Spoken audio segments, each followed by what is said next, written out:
is.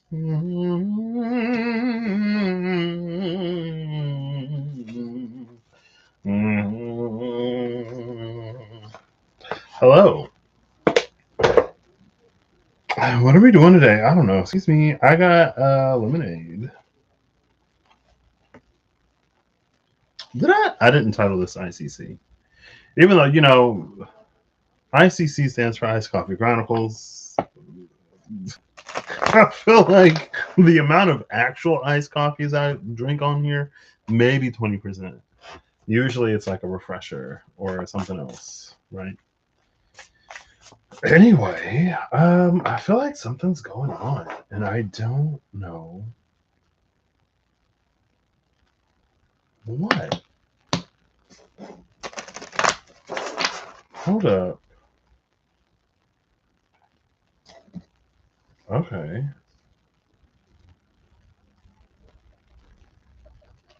What are we doing? I don't know. I got the Places Oracle cards. Maybe we'll start with a place and we'll go from there. The Places Oracle.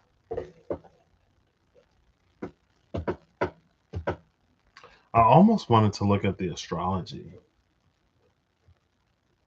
because I'm like, what is happening? Just like, what? You know what? It's fine. Let's just get into it.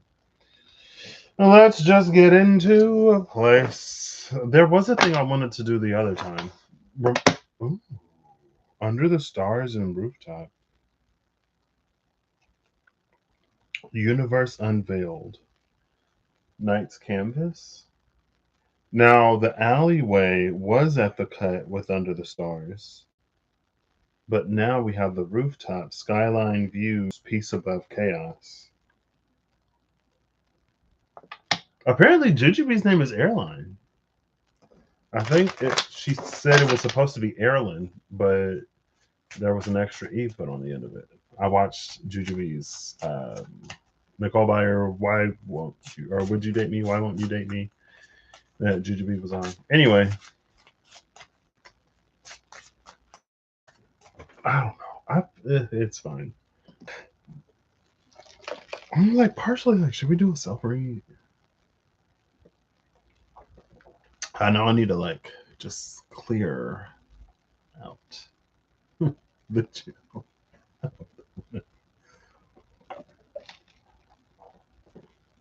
Welcome to It Is What It Is Tarot, where it is what it is and it ain't gonna be what it ain't gonna be, and this is what it is today, apparently. I think I'm starting to get warm. All right. Clean flip or clean fall. I kind of want to get 3 places, but we'll start with 1. I could do the thing. Oh, we just got a flip.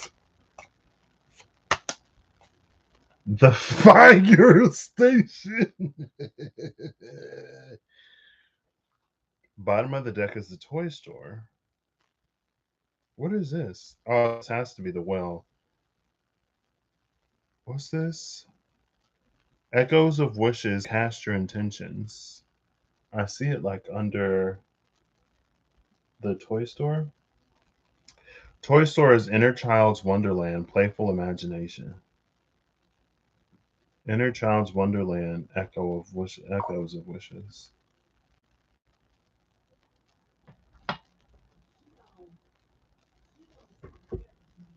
Okay. All right. Okay. Fire station. Interesting. First responders, readiness to respond. One of my firefighters, well, he's I think he volunteers now. He was a firefighter. He just sent me a snap. It was like lunch, I guess, and it was like peppers and some ranch. I'm like, he must be. I'm like, he must be trying to lose some weight or something. Because what is that? And he's like, I'm like, I guess go for what you know. It's funny that the fire station came out because I feel like I don't know if it's been for the past week. We are in Leo season. Happy Leo season. I feel like roughly for the past week or so, there's just been like some heat. There's been just like some heat with a capital H. And I'm just like, what is happening? What is going on? And then the fire station came out, and I was like, maybe I should do a self read because, what's going on with the astrology? Hello, what's happening?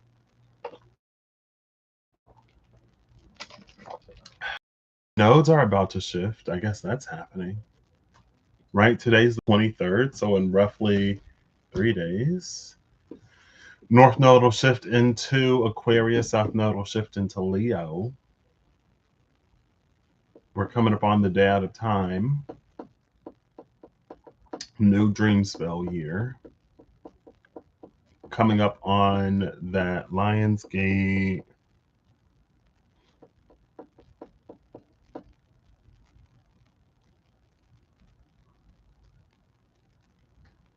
Okay. So what I'm going to do is I'm going to put the fire station back in the deck. I'm going to shuffle it up, and then we'll pull before and after the fire station. How about that? Right?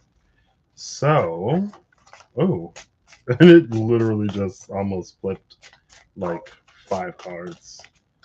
That fire station deal, it almost flipped some cards. So I could, because, firefighters fight fire with water. Excuse me. So there's water in the mystical shaman oracle cards. There's also the elemental oracle. There's the great alchemical operation of water, which I kind of am leaning towards, but I'm also like, have I been using the water known alchemy too much? Like, is that a thing? Is it possible to use it too much?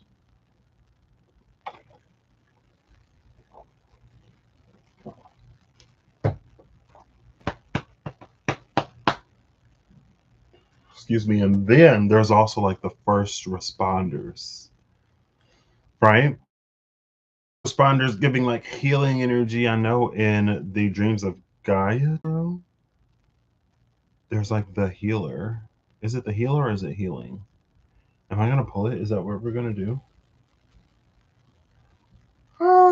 Might as well, right? Why not? All right, I'll be right back. We're gonna go grab that.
See, now, okay, I got the decks.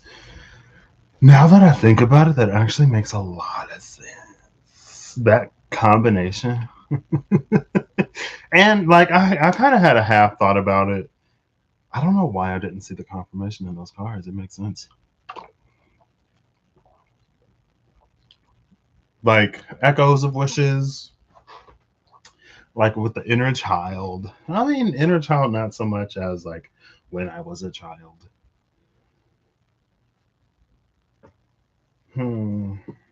I mean, I guess in a way it is unavoidable, right? I will say, I don't know if I finished the thought. I think I brought it up. Like when Chiron first entered Taurus and Mercury's pre shadow, I feel like there were like tremors of things. And I'm just like, I was like really concerned at the top, but then it just kind of like went away. I was like, okay. I mean, I'm not gonna complain. You know what I mean? Um, is it No, sublimatio has to be the great alchemical operation of air. Solutio, dissolution, I think, is the great alchemical operation of water. So that's what I'm gonna go for, not the Calcinatio, great alchemical operation of fire, because there are some times where you fight fire with fire, like in life, right? See, backburning, right? Isn't that how backburning works? You basically like burn like if there's a fire that's spreading, then you burn whatever so that the fire doesn't spread past that point because fire needs fuel. And I saw something recently. I feel like someone was like, if you starve a fire of oxygen, then like it'll go out because it needs oxygen. But I feel like when I was listening to it, there was almost this context or an image of like there's plenty of fuel to burn. So it's like if you could isolate the fire, like suck all the oxygen out, then yes, but you don't have the capability to isolate the fire. It's just like it's gonna keep burning because mm, I don't know. It was just like there was a when I was hearing it in my mind, it was just like depending on like if you use like a gasoline or a certain type of fuel, maybe not. But if it's like brush, if it's organic, then it's like there's oxygen that's stored within the plants, right? They take in oxygen and they emit carbon. No, they take in carbon dioxide, they emit oxygen. We breathe in oxygen and breathe out carbon dioxide. So they're like oxygen producers. It's in an environment with something that produces oxygen. I don't know. It was just like the fuel, like organic fuel, provides everything that the fire needs. I don't know. Anyway, it's fine. Oh, because I was sublimatio, the great alchemical operation of air. I'm pretty sure it's sublimatio, sublimation. No. Oh my gosh, I just literally I'm pretty sure it is solutio, dissolution. That's the great alchemical operation of water. Where is. I can literally Google it. Excuse me. I'm trying to like limit my Gemini dependence. Like for the things that I just need a quick definition for, I can ask Bixby. You know what I mean? Backburning. Backburning sensation. Backburning and itching. Backburning fire. Girl, wildfire suppression. What does backburning of fire mean? A backburn is a firefighting tactic where crews intentionally set a controlled fire ahead of an advancing fire to consume flammable vegetation. They're fighting fire with fire. Kinda, sorta. I mean, in a way, yeah. I mean, they're not dousing it with water.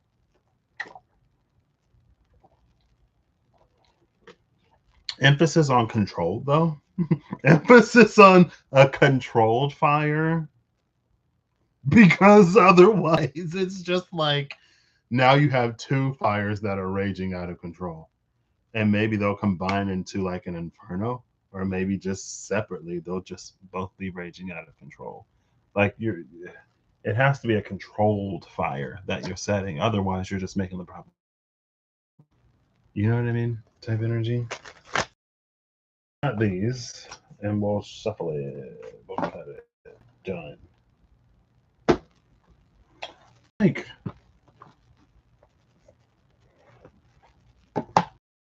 was it the top of 2020? I think it was the top of 2020.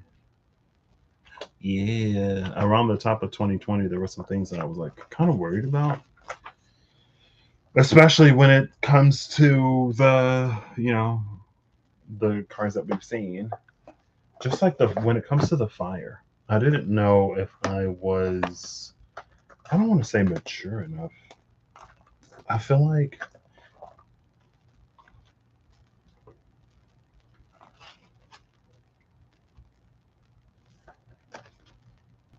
I don't know.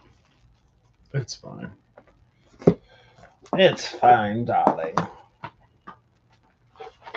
Someone's like, is it fine? We'll see. If Bixby says heads, then it's fine. Hey, Bixby. Flip a coin, please.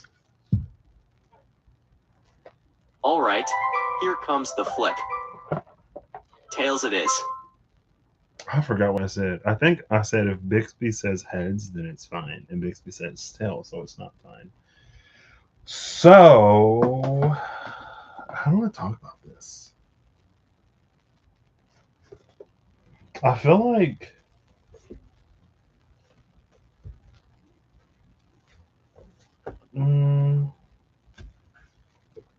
I feel like if you've been watching me for a while, like no one would be so. There's like, I don't know.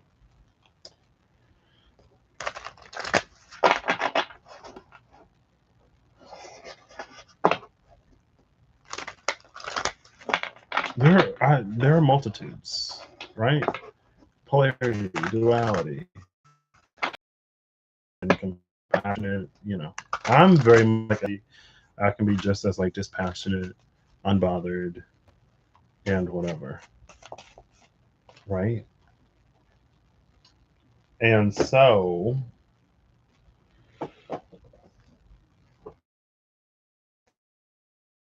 it's harder to like emotionally regulate, right? You have like big feelings and you're such a small container, and sometimes they spill over, and it used to happen a lot, um, until one day it was like, okay, this can't happen anymore. You're lucky and you're fortunate that it didn't go any further, but if it did, we'd be, there'd be a different story being told. And I feel like I was sufficiently just like shook enough. I was shook enough that I feel like when I shut away the part of me that, like, when I had to forcibly bottle big feelings, I lost more than I had thought I would, or more than I bargained for. And so there was kind of a moment that was very like stoic and nonchalant and unbothered for a while, because big feelings, small container. And so I feel like because that was really like the last time I really allowed myself to sort of be and not be so emotionally hyper vigilant almost, or not have to like use all of the internal de-escalation tactics. It was almost like, it's very much like, to love is to lose. And so if you're going to love someone, then you must also be prepared to lose them. Or it's to be like emotionally vulnerable enough to experience like true joy. You also have to prepare your same emotional vulnerability be to know things other than joy. And so it was like, in order to avoid, these outbursts and stuff, we'll just turn it off. And so I feel like for a while, 2020, type of 2020, when I was really like, okay, like I'm going to, like, I really want to have a rich experience. And I was worried. I was like, well, if those like big happy feelings come back, then are the big not so happy feelings also going to come back? And then, of course, it was very much like, well, I was literally a child. I knew nothing of emotional regulation and all kinds of other things. So um, I'm fiddling. So whatever, right? And I can emotionally regulate now. I can be more understanding and knowledgeable about content, situations, and environments, right? Also, I don't have to take certain things personally, or like I don't have to be bothered, right? Almost like using trauma responses for strength, for good rather than evil. Like when the King of Cups came out, as a way that I'm like protecting myself or something like that, right?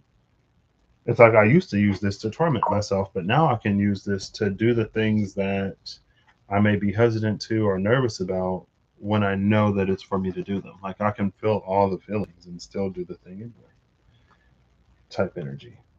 So maybe it's just like kind of sort of that. We'll chalk it up to that. I don't know. I just feel like I've been kind of chomping at the bit lately. And I feel like too, like usually when the readers are like, oh, there's this Mars transit that's happening, so everyone's gonna be extra or whatever. I feel like usually I'm alright.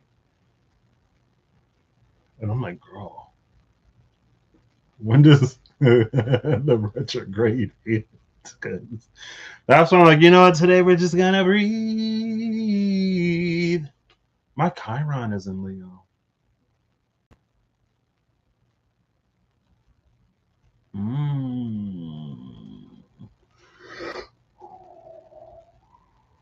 Excuse me.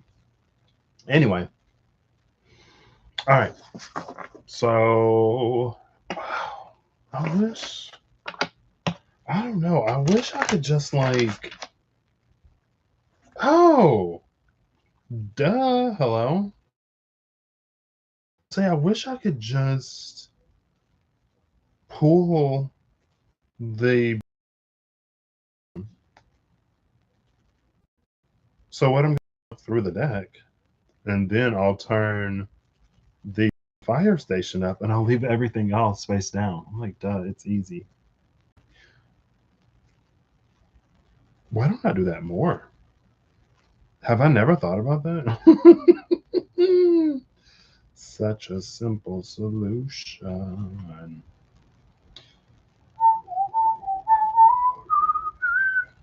We got the airport, and the trail is where the fire station was, which is funny because remember airline? Okay. We're putting the fire station face up. Everything else is face down. So I can pull the cards face down.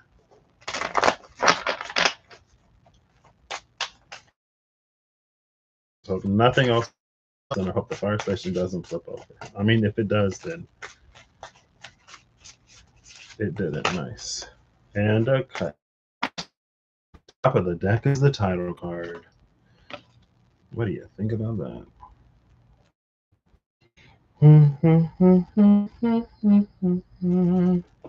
So I'm going to do the same in the other decks. Hello.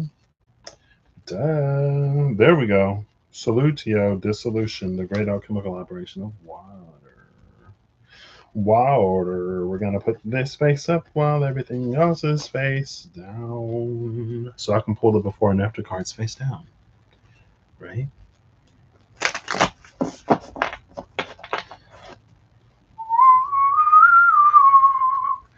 I listened to that one, the one with the big cat. Why? I think I went walking that day, and I was like, I didn't know what else to listen to, so I was like, you know what? I'll give it a re-listen. Why not? We'll see if I catch anything, maybe.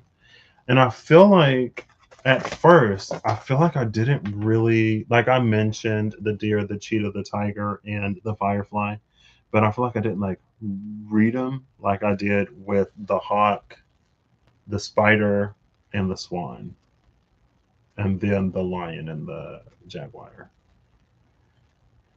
And when I was first listening, I was like, I feel like I didn't read it. I feel like I didn't read it. But that pretty much plays into the part where with that swan, where it went beyond just someone seeing themselves in the grand scheme of things. And it was part of that, like, where it may be time to like do something rather than to just not do something. Um, and how there was an element of like measure. And that's what the tiger really represents to me in the world of lions and tigers. It's like the tiger is more powerful than the lion, but because it is, it has to know restraint, or at the very least, like grace, because it can be a power that destabilizes things. And so, again, that's why restraint or constraint has to be practiced. Now, you could say that if a thing is returning, it's because in some way it may be needed.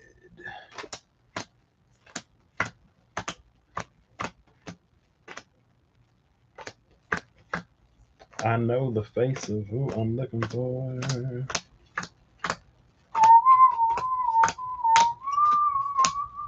I think I might use these. I think I will. I think I will. I think I will. I think I will. I think I will. Healing. King of Water and Union. When I was like that, King of Cups energy. And now Union. Interesting. If you know, you know. If you know, you know. And if you don't, you won't.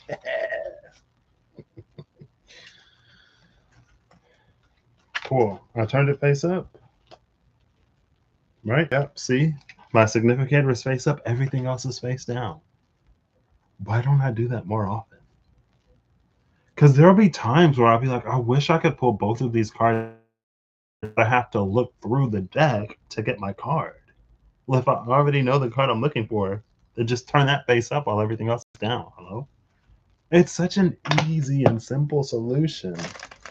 I can't believe I've never thought about it before. Which is, there is an energy of that kind of sort of.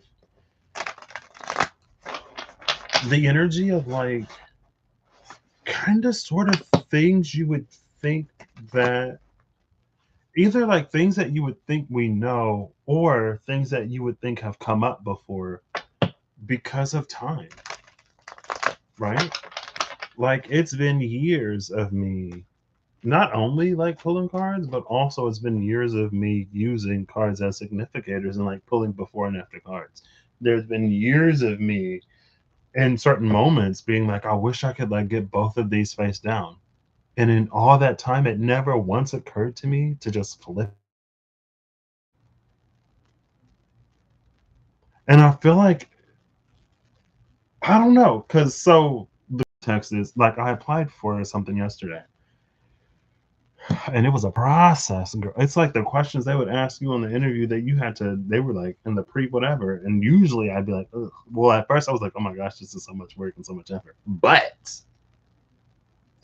also, I think it's also good to like sort of have that up front. You know what I mean?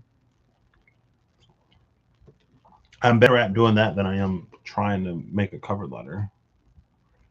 So, as I was talking about something, actually, there were a few things where it's like, as I'm talking about it, it's almost like, well, in all of that time, like no one ever thought to do X, Y, or Z, or like this never happened before. But to be there, it's like, yeah, no, girl, because when I got there, it was what it was. You know what I mean? But I think too, a lot of times, like you go through new employee orientation. At a lot of times, I've gone through a new employee orientation. There's been this like speak up, or like whatever. Like if you notice something, say something. And because a lot of times you would think that like someone would have like noticed something before, and sometimes that is the case. But then you find out, there's a reason why certain things are done a certain way, right? I don't know. Maybe it's in this time of new beginnings and changes and shifts. Just like how I guess the last time I used the Witch's Tarot, and a page of ones that I feel like I've never noticed in the years that I've had.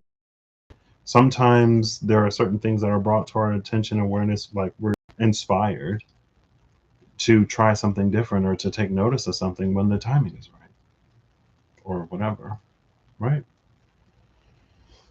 Anyway, we got the significators. Let's go. First, we're going to do this. I guess I'll do the alchemy on the right, the dreams of Gaia tarot on the left, and us. It's fine.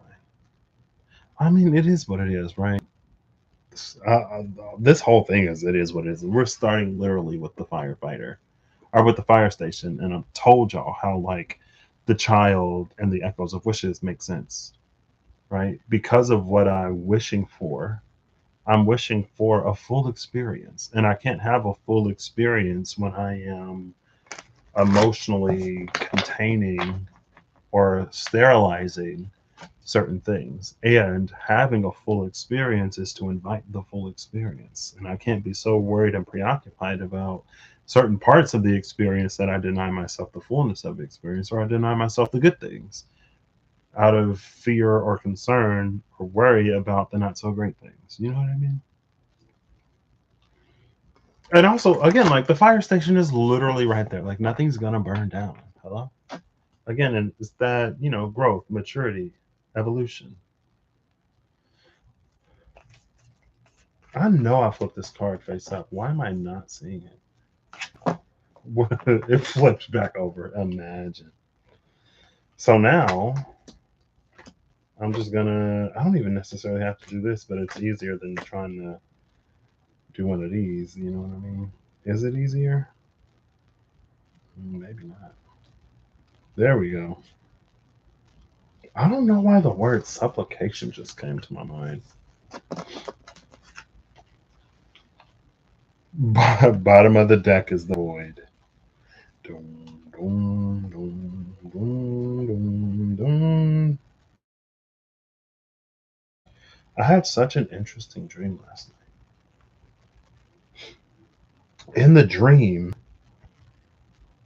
have you ever like in the dream I met somebody that I haven't seen in like a really, really, really long time. Someone that I haven't seen in so long that I like kind of forgot their name. I was like, is it this name or is it this other name? And I was convinced that it was one name, but then I shifted on it. And it's like I feel like the person came to mind because I was like, what's their name again? Because it's been so long since I've seen them. And then I was just like, mind my business. I ended up in this place with lots of people. I don't know how I got there or like why, but they were there. And then I saw the person. I was like, oh my gosh. And they were like, OMG. And then I said the wrong name. Well, I was like, I don't know if I said the wrong name because he was like, what? And I was like, oh no, the shame, the embarrassment. that it was one of those like somebody I haven't seen. And I feel like it happens in dreams a lot. Because it's like in real life, I like with the face and the name, I don't have any connection, I think, to someone of that name and face. But in the dream, it was like, it's been so long. Oh my gosh. Like, what? And I was like, so happy.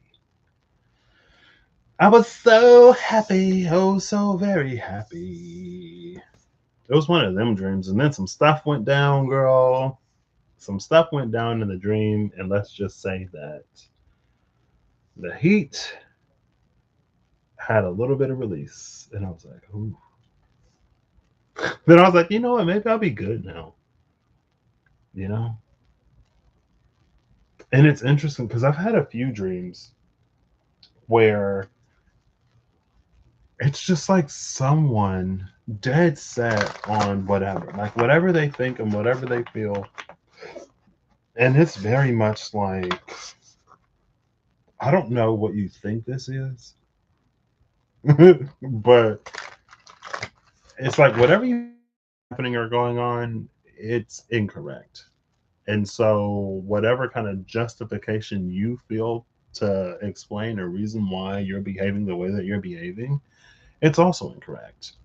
Your logic and your reasoning is flawed. And you got the right one today. And I'm not going to feel no certain type of way because you're the one that initiated this. You're the one that started this. If you ain't coming to my house with all this crazy foolishness or whatever, we wouldn't have had to put you out. You know what I mean? And it's like when you like if you got a pressure cooker and you press the thing to vent the steam, it's like shh, it vented the steam and the pressure. I'm like, okay. I don't know. Anyway, it was a good dream until that point, and then like everything just went back.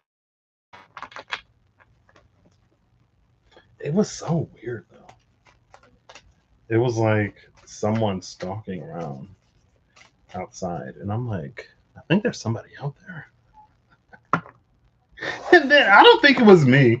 I think someone was like, well, let's just like make a really, really, really loud noise so that they know that people are in here. And then they came in and they were like weird. I'm like, what are you doing?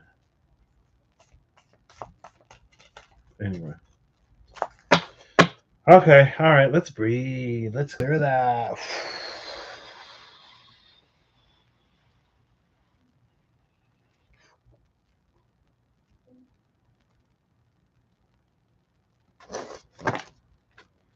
All right. Oh, let's give it a cut. Let's give it a cut. There we go. Okay. Let's give it. I mean, cutting it. I mean, unless I pull or after the card, that cut ain't gonna do nothing. Where it is, but the bottom of the deck may have changed. Heaven and earth. This is so funny because as I was thinking about the fire station, and as I was thinking of going for water, as I was going to get this deck, the Dreams of Gaia Tarot, I was like, well, there is that. I saw the Tarot Apocalypsis, and I did have the thought before. I was like, that whole like heavenly fire is like water on earth. So if it's fire on earth, then there's that like what is that? You know what I mean? And so to have heaven and earth at the bottom of the deck here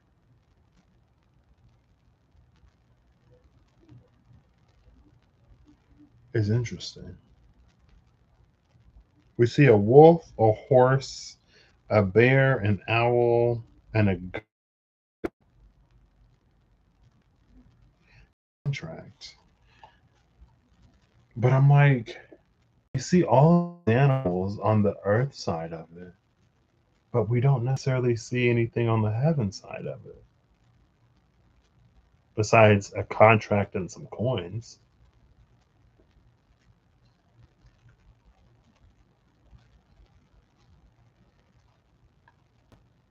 I think I'm gonna use these.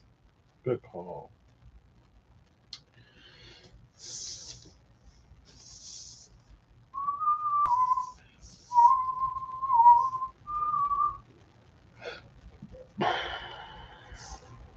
I gotta go to the restroom. I'm drinking this. Um, I guess also timing. We went to Dunkin' today, obviously, and we were quadruple points on lemonade, so I didn't get a refresher. I got a lemonade to get 4 times. So I can get free drinks and donuts and food. Also, complete side note: what I love about the Dunkin' app is there aren't a lot of.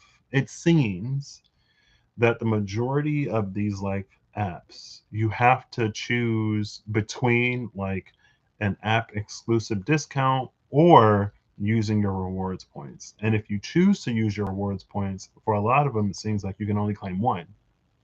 But at Dunkin', you get to do it all. You can use all of your points if you want, which you should be able to do. You know what I mean? And you can combine it with offers, right? If they have a spend $10, get $2 off, you can do that and also claim your points to get a free whatever. All right, you just got to make roll, and it's the subtotal. It's the subtotal. Make sure your subtotal is $10 or more, because if your subtotal is $9.98, but the taxes take you above $10, guess what you ain't gonna do? Save that $2. Make sure. Be aware. Anyway, it was like I was with my number one fan, and she was like, "Oh, they got a thing where you can get a free medium King Kylie refresher." She's like, "But it says 12 to 1," and I was like, "It's literally 1 o'clock right now." So usually I would be kind of defeated, and I'd be like, "Oh man, we missed it." But today I was like, "You know what? I'm gonna put it in my bag, and I'm gonna see if it ring up as free." And it did ring up as free. Um, so I drank that too. I had the lemonade, and I got to go to the restroom. That was the whole everything. But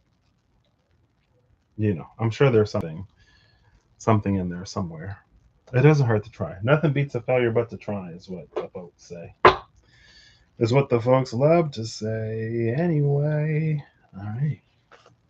The place on the left, our fire station, bottom of the deck is the lake. Reflective shores, tranquility awaits. Love some tranquility on top of all this heat. On top of all the heat. The void, heaven and earth, and the lake. I'll be right back. I gotta run to the restroom.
All right, all right, all right. Let's go. Are we starting with the left first or the right first? How do I want to do this? How do I want to proceed?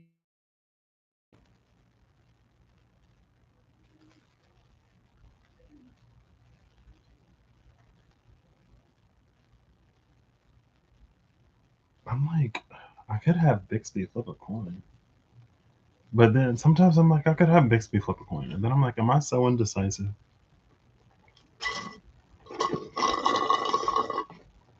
Excuse me. Does it matter? Not really.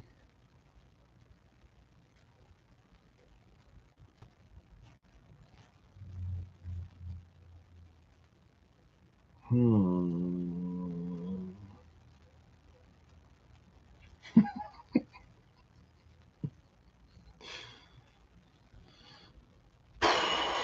Let's breathe. Let's just breathe. Let's take a breath. I feel like I'm doing a lot. We need to settle down. Settle down. We need to simmer down. Settle down. Simmer and settle. Settle.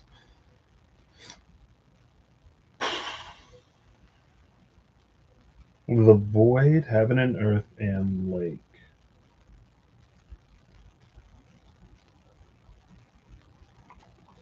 You know what we're gonna do first, actually? I'm gonna look at the Book of Maps. We're gonna look for the. Oh, well, this is heaven and earth. Heaven and earth and lake.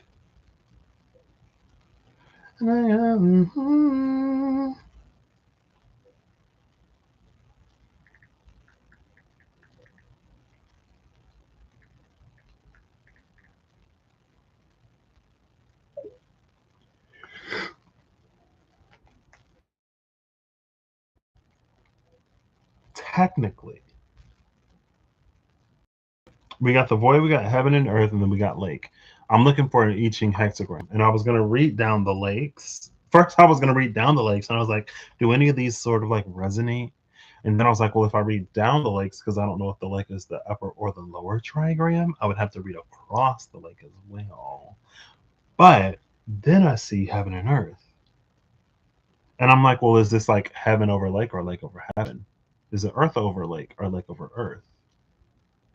And I got these 4 cards. I have before the healer, before dissolution, after the healer, and after dissolution. That's 4 combinations for 4 I Chings. And I guess this is what we're gonna do. I guess this is what we're gonna do. Sometimes we do a lot.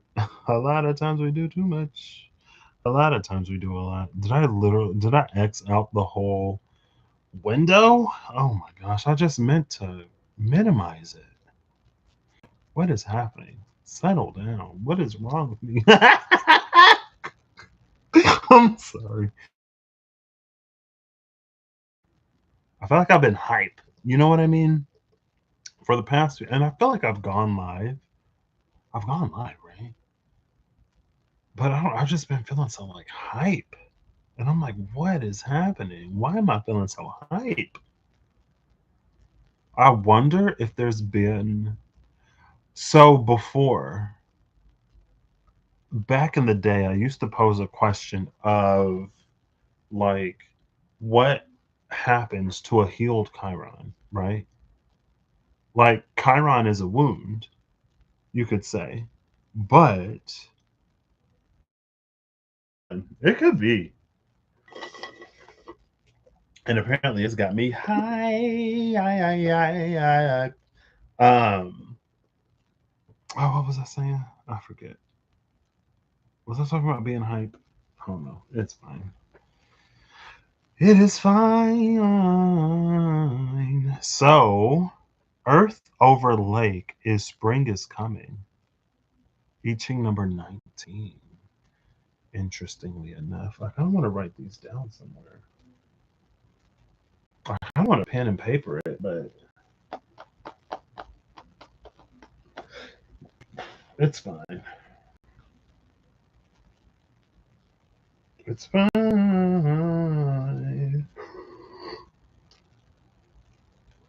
Excuse me.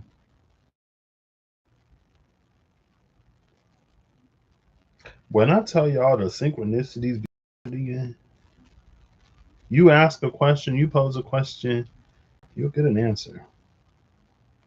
I mean, I guess if it's for you to get an answer, then you'll get an answer. You'll get an answer in the time that it's for you to get an answer in. Sometimes we ask questions that we're not ready to know the answer to. And when we're not ready to know the answer, sometimes we won't get an answer, or sometimes we just won't notice when the question has been answered. Especially if it's something that, whoa, I got folders, sorry. That's what I'm like, what is going on? Why am I so hype? Why am I so hype? Hello? Oh, oh, okay. Oh, I thought this. Oh, well, let's do this one. I thought this was.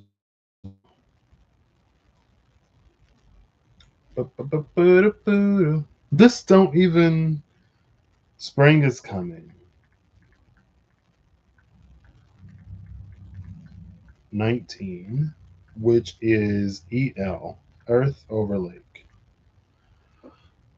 Right? So that's Earth over Lake. I think this is the only one we're going to find here. So then we have Lake over, or Heaven over Lake, which is caution, number 10. Heaven over Lake, so HL.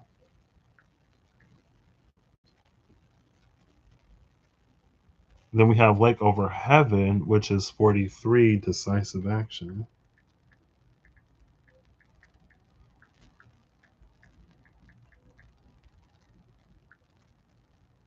I didn't put the number on here. Decisive action 43, which is Lake over Heaven, so LH.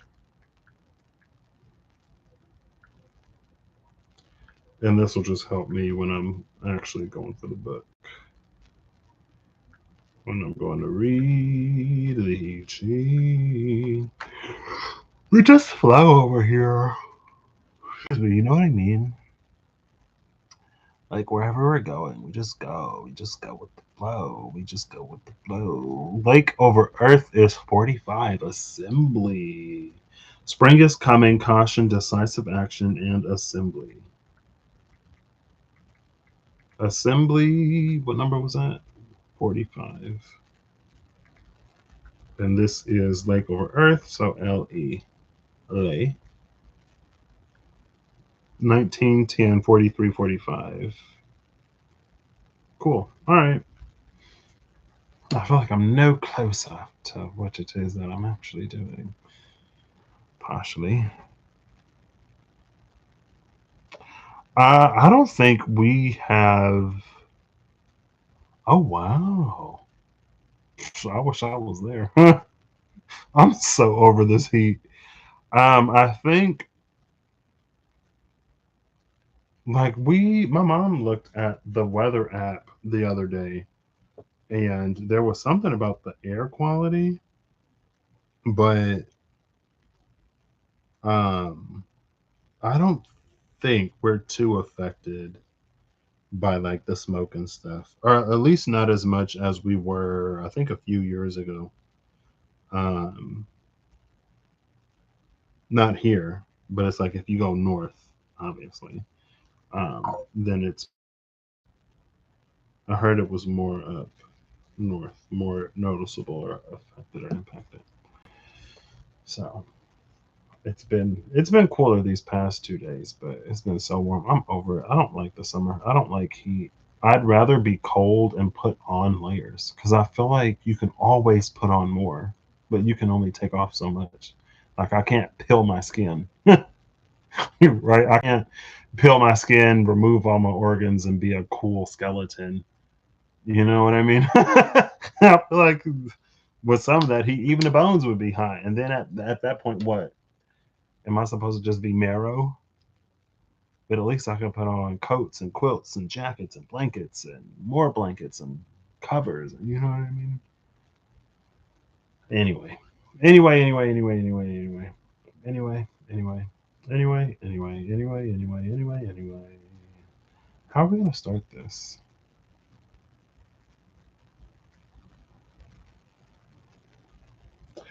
Actually,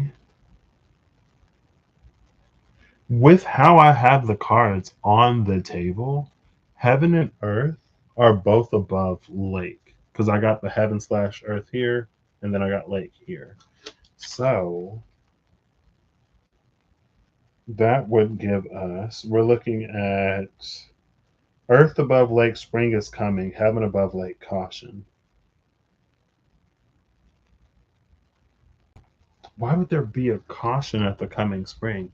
It's interesting though, because when I did the big cats thing, I went looking for the big cats and I talked about how there was a deep freeze deck in the enchanted map oracle. In the enchanted map oracle, there's a deep freeze card with like the sleeping lion or like a frozen lion or something. And I think I talked about how there was a deep freeze in that deck and then the awakener and the archaea archetypes, right? And also, I was like, I feel like there was like a hibernation like energy, like something's coming out of hibernation. So to get this combination of spring is coming and caution,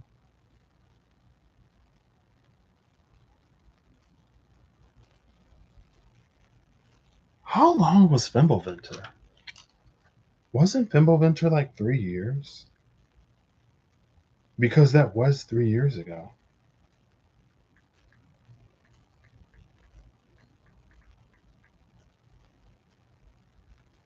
Duration?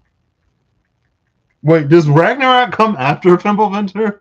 I think it does.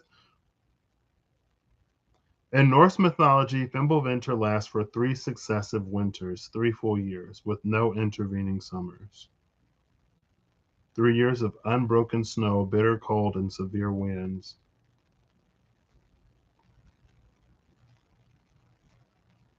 It serves as the deep freeze and strict precursor to Ragnarok. Man.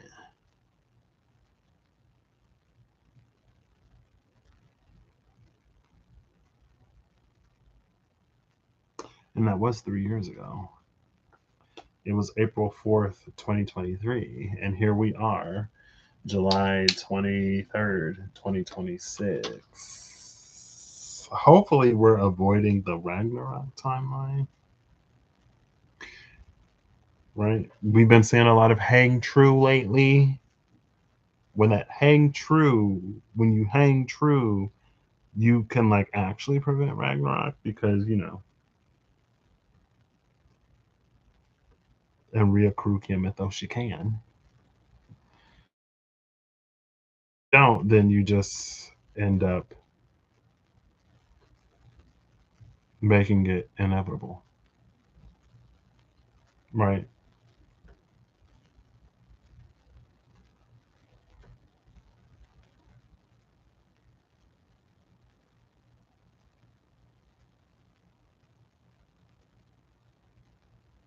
Sometimes I'm like, what am I doing? Oh, why don't I want to flip any of these? I feel like I got all this set up and I still don't necessarily know where I want to start. Let's just start here. Sometimes you just got to start somewhere. So the card before healing, I saw this card when I was shuffling it. I didn't see the whole card. I saw like this when I was shuffling. It's the youth. Number 3. It's interesting that the youth is number 3 because number 3 is the Empress, and sometimes the Empress is depicted as pregnant.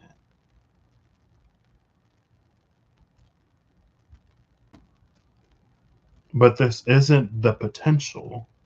This isn't the unborn.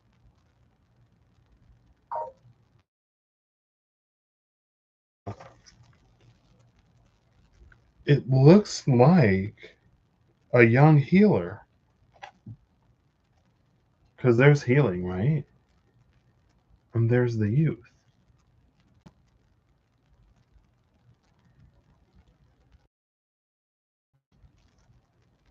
Okay.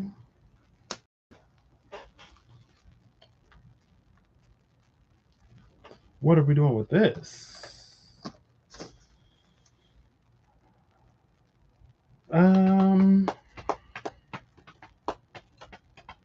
I mean, he's on the ground, so let's do Earth over Lake. I guess we can go in order. Earth over Lake was number 19. Spring is coming. I Ching number 19. The coming of spring. I Ching number 19. What I would have loved is if these had like hyperlinks. That would be amazing. It's fine. It's like minor. I don't know. I mean, I'm assuming you're not watching this, but Benabel, if you are, if there is another book of maps, I don't know how much. I mean, she already does a lot. I don't want to sound ungrateful or unappreciative. A lot. But I guess if hyperlinks from the hexagram, the table of hexagrams to like the entries. Spring is coming. An ascent to greatness, prosperity, and gains to come, great benefits from completing the endeavor at hand. The divine light expands your power.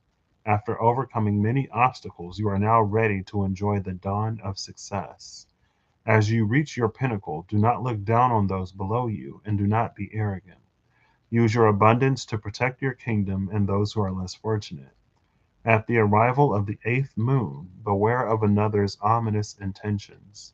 You will enjoy an enduring period of success, but around the eighth month mark, the envy of others may trigger them to take malicious action against you. The eighth month mark is August. August is in like a week. August is next week. In a week and a few days, next Saturday is August 1st. And it's interesting because I told you I had that dream.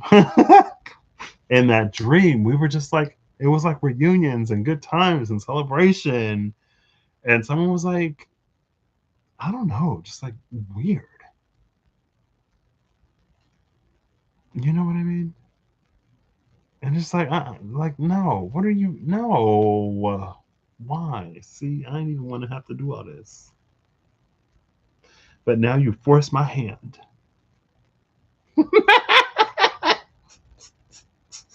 And I woke up relieved. Bennett, some of that steam.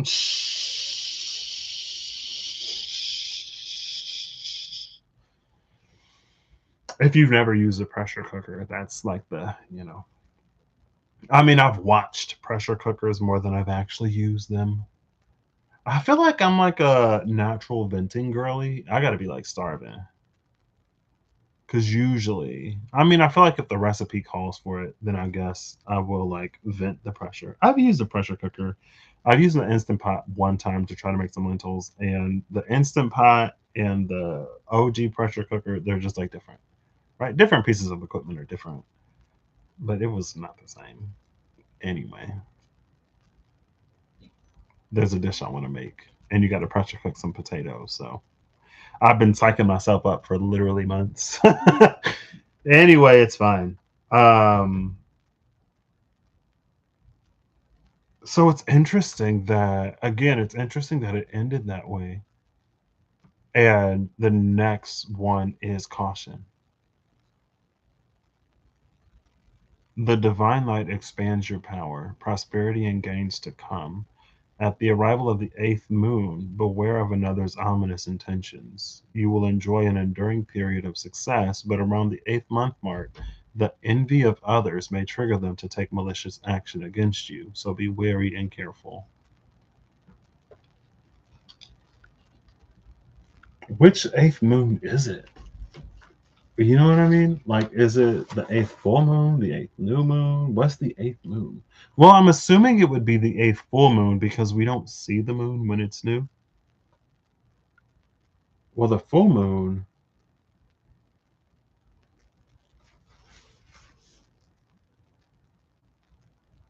is the 29th. The full moon is next Wednesday. So it like immediately precedes the 8th month. But I guess if you're looking at, I'm assuming this is the 8th. I feel like that's a question for Gemini. Hey, Gemini. Hey, Google. When is the 8th full moon of 2026?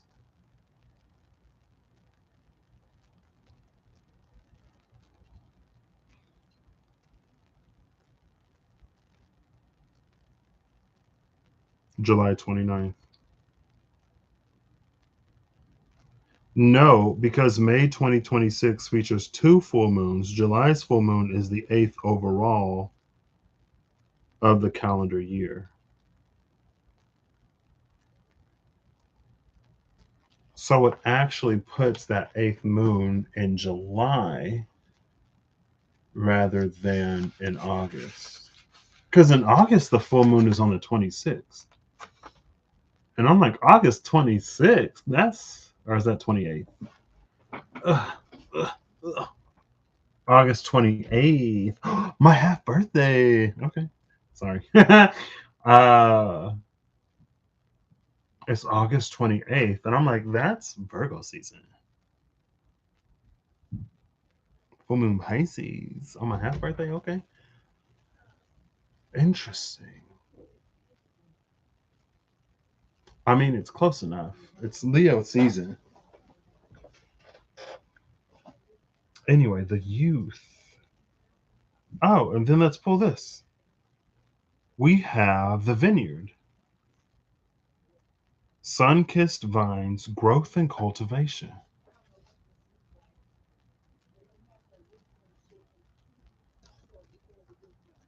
So with spring is coming, we have the youth in the vineyard.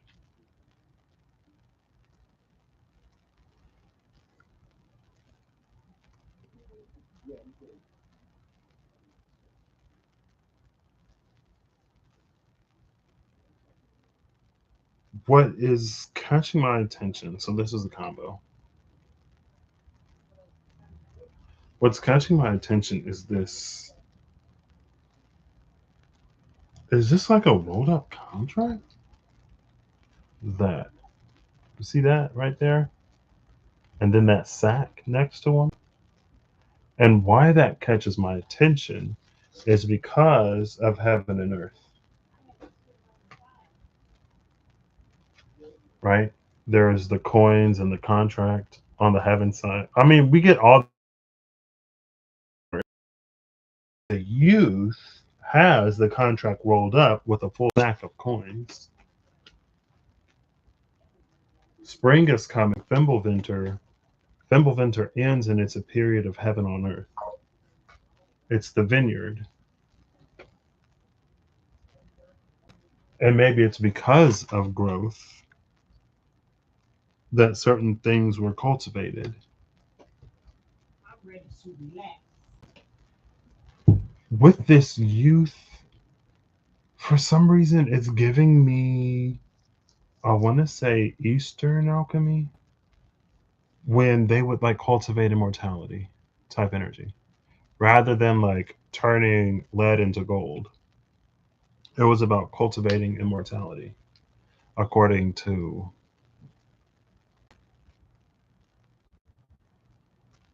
media.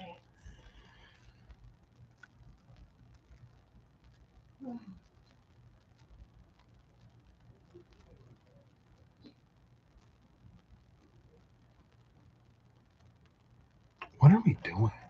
What am I doing? You know what I mean?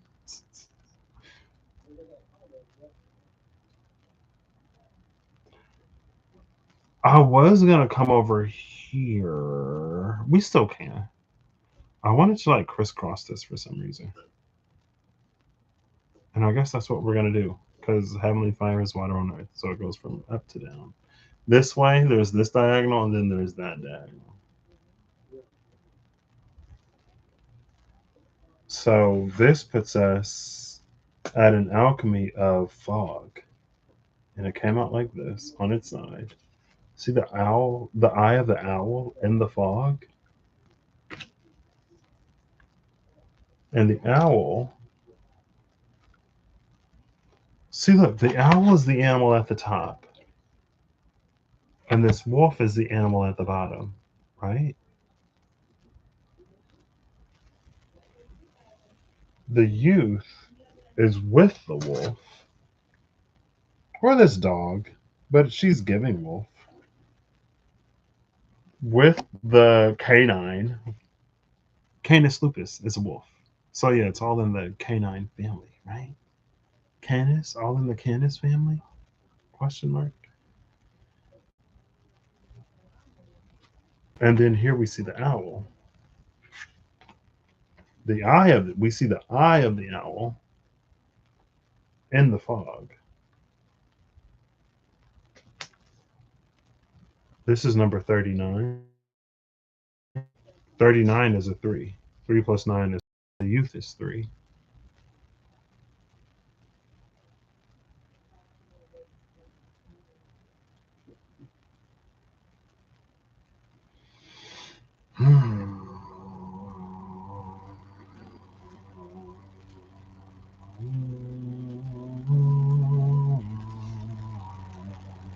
It's interesting because the owl's been popping up a lot.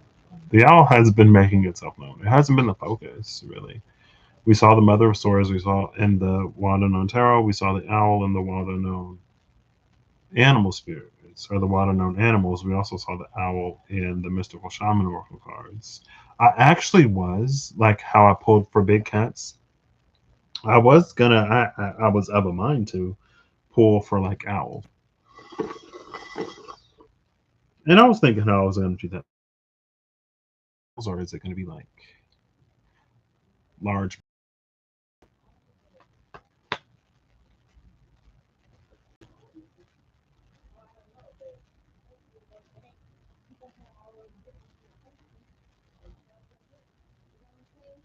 Now this, we're going to call this I Ching Heaven, no, Lake Over Heaven.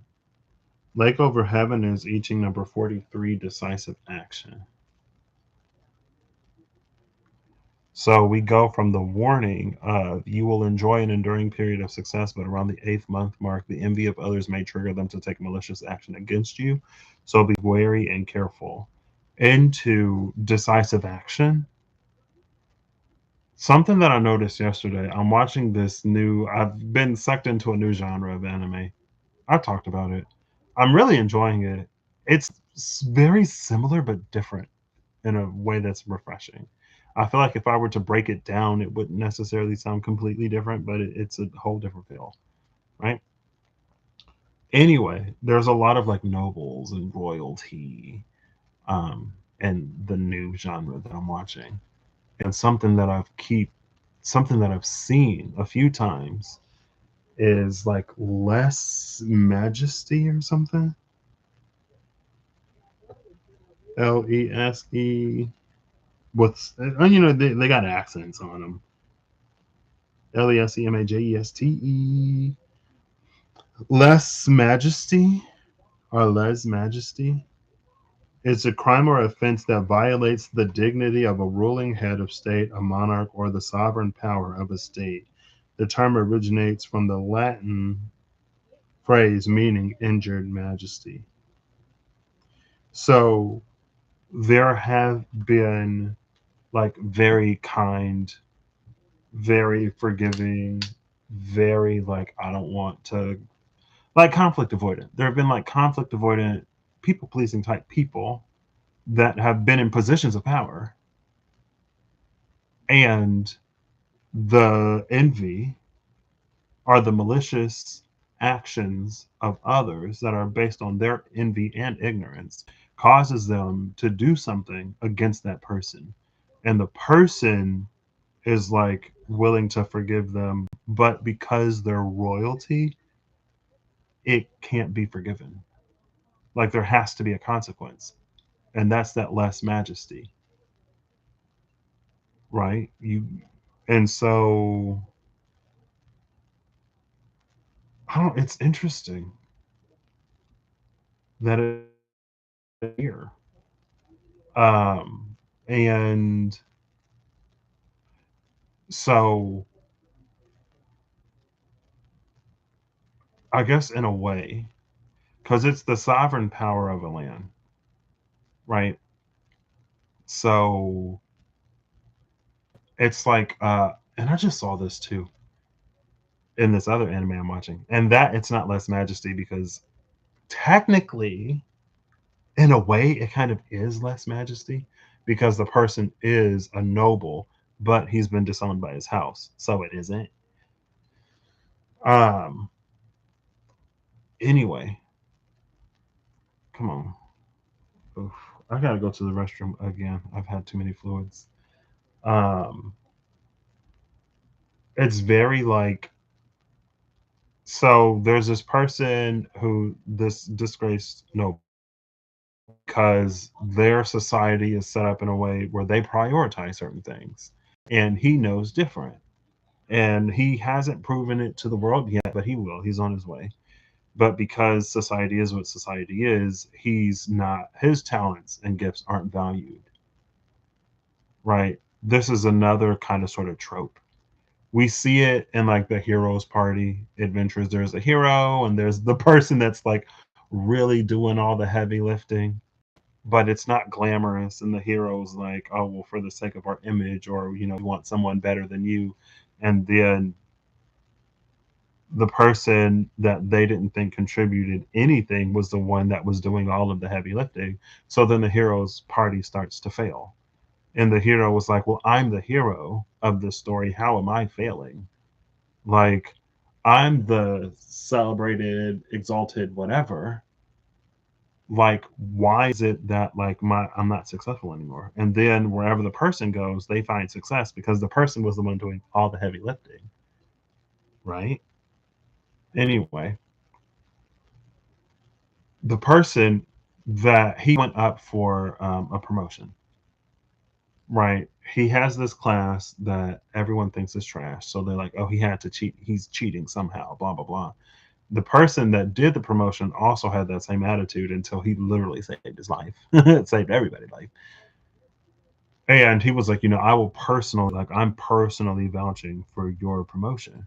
And he's highly respected. And so when they went and he was getting all the rewards for the work that he did, everyone else is assuming that he's cheating. Like, oh, he must have cheated because that class is known to be the worst. It's known to be the worst. So there's no way that he could have done what he did when he's supposed to be the worst of the worst. And then the person was like, are y'all like, the person was like, I'm the one that's recommending him for promotion. So what are y'all saying about me if y'all saying about this about him and his promotion? That's kind of like in the sort of space of the sovereign power of that land. It could be actual, like, blood type royalty, whatever. Anyway, less majesty has been out like crazy. And maybe this fog, the need for decisive action. I haven't read the I Ching yet, but the need for decisive action when it comes to malicious actions that envy has caused some to take against you. Maybe it's not necessarily like, because of your position or whatever, you have to whatever. But if the divine is the one that took you wherever it's taking you, then attacking you or speaking against you, they're speaking and attacking the divine. Now, the divine can fight their own battles. And if the divine does fight their own battles, then it's not for you to undo whatever karma the divine situation and circumstances does to somebody. Right? If someone wrongs you and because they wronged you, they're going through challenge and trial and tribulation or whatever, it's not for you to then go and help them out of it. Because what they got for basically less majesty. Especially if you're not the one dishing out, doling out, advocating for whatever, cause and effect, right? And again, it happens in the anime so far, for the most part. I want to say like 99%. I don't think I've seen a show where it isn't. I mean, I'm sure there are. But it's like the super kind, super compassionate, like, no, like you don't have to do this and you don't have to do that. And they're like, what they did against you, they did against the crown because you are nobility now, you're royalty now. So you can't just let stuff like on behalf of the crown, you can't just let stuff slide anymore because it's more than just an affront against you. It's more than just a personal attack. When they attacked you, they attacked the crown. Attacking you is essentially the same as attacking the king. And if the king doesn't defend himself and his position, then all of the subjects, all of his people that he rules, and like every citizen of that nation is vulnerable when the king doesn't protect the throne. Because if that's the case, anybody would come in and raid and take over and do all kinds of stuff. And the king's supposed to be the one there to protect the people. And it's, hey, and in the one show, they had something that checked intention. I feel like in a lot of them, there are either spirits that are susceptible, like extremely susceptible to ill intention, or there's like a magic to evaluate the intention of someone. And so there was in one show, of course, the girl is like, we don't have to go through with these executions or whatever. And they keep telling her, you're nobility now. You're literally the adopted daughter of the leader of all of this. So when they went against you, they went against him. That's Lèse-majesté. And they still hold this ill intention. They're like, it's your fault that everything is falling apart. And it's like, but you're the one that decided to do what you did. You know what I mean? It was your envy that led you to do this malicious action. So it's her fault that she showed up and created an orphanage to take care of kids and bring prosperity to the city. And it's her fault that you got mad and did what you did. And now you're facing the consequences of your own actions. Still, even in this moment, it was crazy, girl. Anyway, not to get too far into the plot, but also to kind of get a little bit into the plot, because I think sometimes too, we don't necessarily know and we're not necessarily aware, and it's not for us to wish ill on anyone ever. But again, at the same time, if someone's actions, specifically ill intended, malicious attacks, ill intentions from envy and whatever. And it's funny because I saw somebody came across my Instagram feed and he was talking about how he's gone on a journey, a fitness journey, on a health journey, and his body looks different. It looks more conventionally physically fit. He's got like muscles and like abs and stuff now, right? And he's like, it's come to my awareness that some of my friends, like I guess people were telling him that they had to unfollow because his fitness journey made them feel some type of way about themselves. And of course, he's like, I completely understand. Like, and I'm fine with it. If you have to unfollow me because you can't handle my success and not feel some type of way about yourself, I understand that. And honestly, it's better to do that than it is to have that envy boil over into something malicious to now you're doing something against someone that you call a friend. Because, but yeah, from the outside, it's like, I don't know. Anyway, anyway, the point was like, we may not necessarily know. And discernment is like, hey, whatever is happening over there is happening over there. And it's not for you to get involved. Trust that. Really, really, really use your discernment or intuition, I guess, but trust it. Because I don't know why the energy of Lèse-majesté is here. Maybe otherwise it's like, you fall into that Ragnarok sort of timeline after Fimbulvinter, right? Now it's like a whole mess rather than you just going about your merry way. And your actions have consequences just as their actions have consequences. The consequence of your action is this vineyard growth and cultivation. You get to skip Ragnarok and get right to heaven type energy. That's the consequences of your actions, the growth that you've gone through and the ways that you've cultivated your relationship with the divine, your relationship with yourself, and your relationship with the world around you. All of that, your success, your growth, your happiness is a direct consequence to your actions.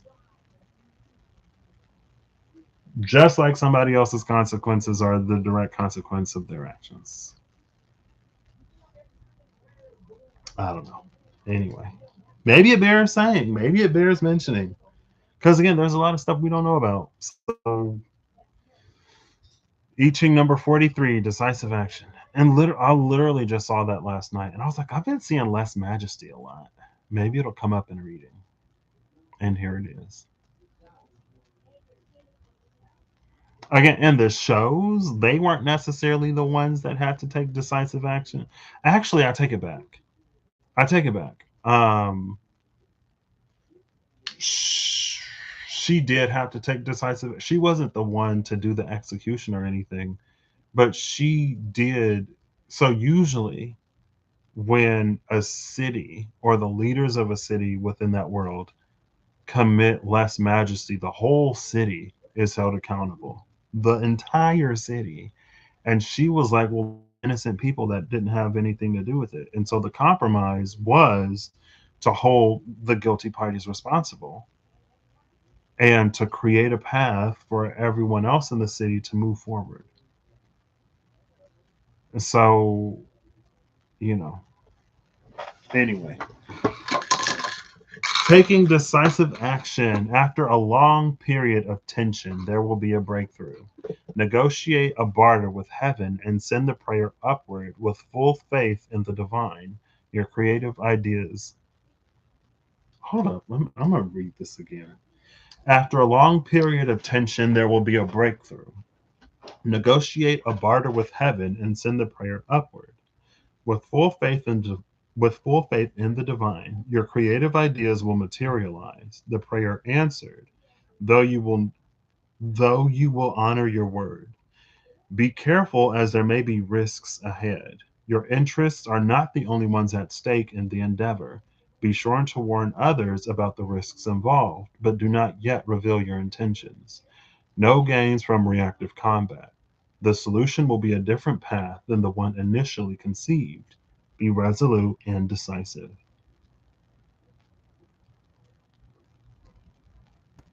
Yeah, because that was earth over lake. This is lake over heaven. I gotta run to the restroom again. I gotta go. I don't know why I didn't think. I don't know why I didn't think all these liquids would be hitting me like this.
All right, we're back. It's interesting too, because with this energy of lèse-majesté, um, what would this be? Because there's like there was some like kids making fun of a bald person, and then a bear came and ate him because the bald dude was like under the umbrella of the divine. He was one of God's, and they got the wrong one that day. Got ate up. Num num num num num. Bear eats kids Bible.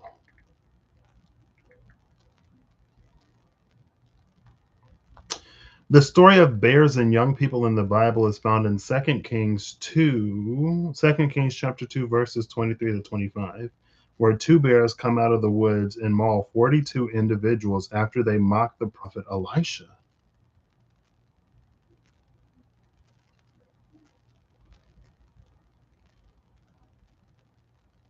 I'm sorry. I don't want no bears coming after me, but they didn't have to say that.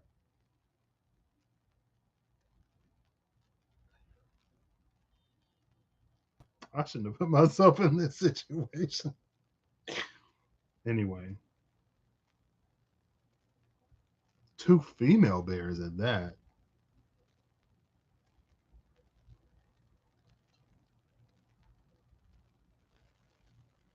It is interesting though,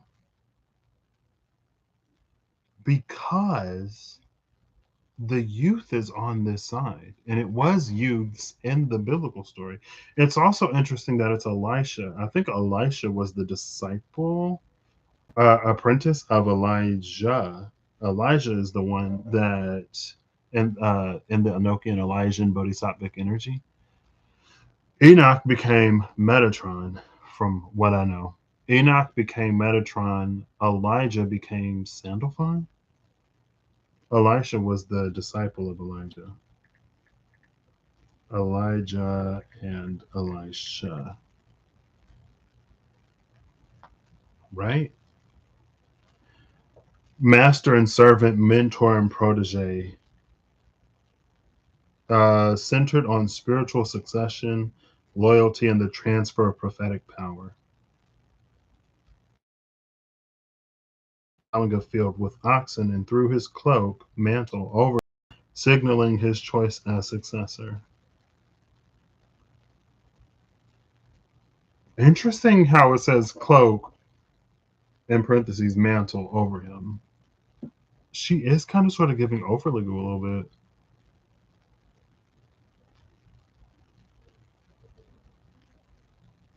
Wow. I shouldn't have read that. That wasn't nice. It was just the way that it was written was funny. Um, but yeah, it's because again that popped into my head. I feel like days ago at this point. Didn't necessarily expect this energy to be here. I feel like those are like kind of sort of extreme maybe cases, and it's more like for example, if you are winning, you're successful, and you have a hater, and your hater drives themselves to ruin trying to outcompete you or besmirch your name or whatever, right? The ruin is the consequence for their malicious envy fueled action. And it's not for you to then turn around and sacrifice your success, your growth, the things that you've cultivated. Cultivation is an active process. Like cultivation doesn't passively happen. Like there's work and there's labor, there's toil, blood, sweat, and tears, hard work that goes into cultivating something.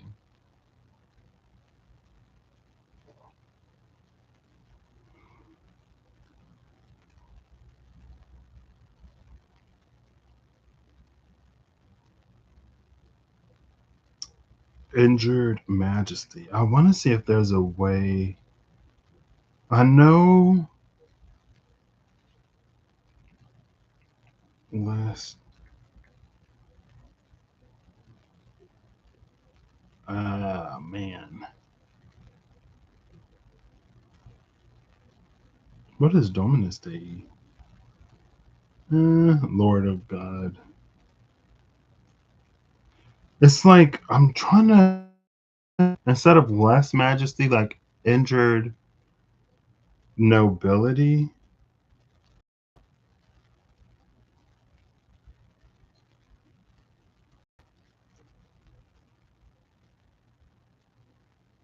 It's like injured divinity. Lèse-majesté.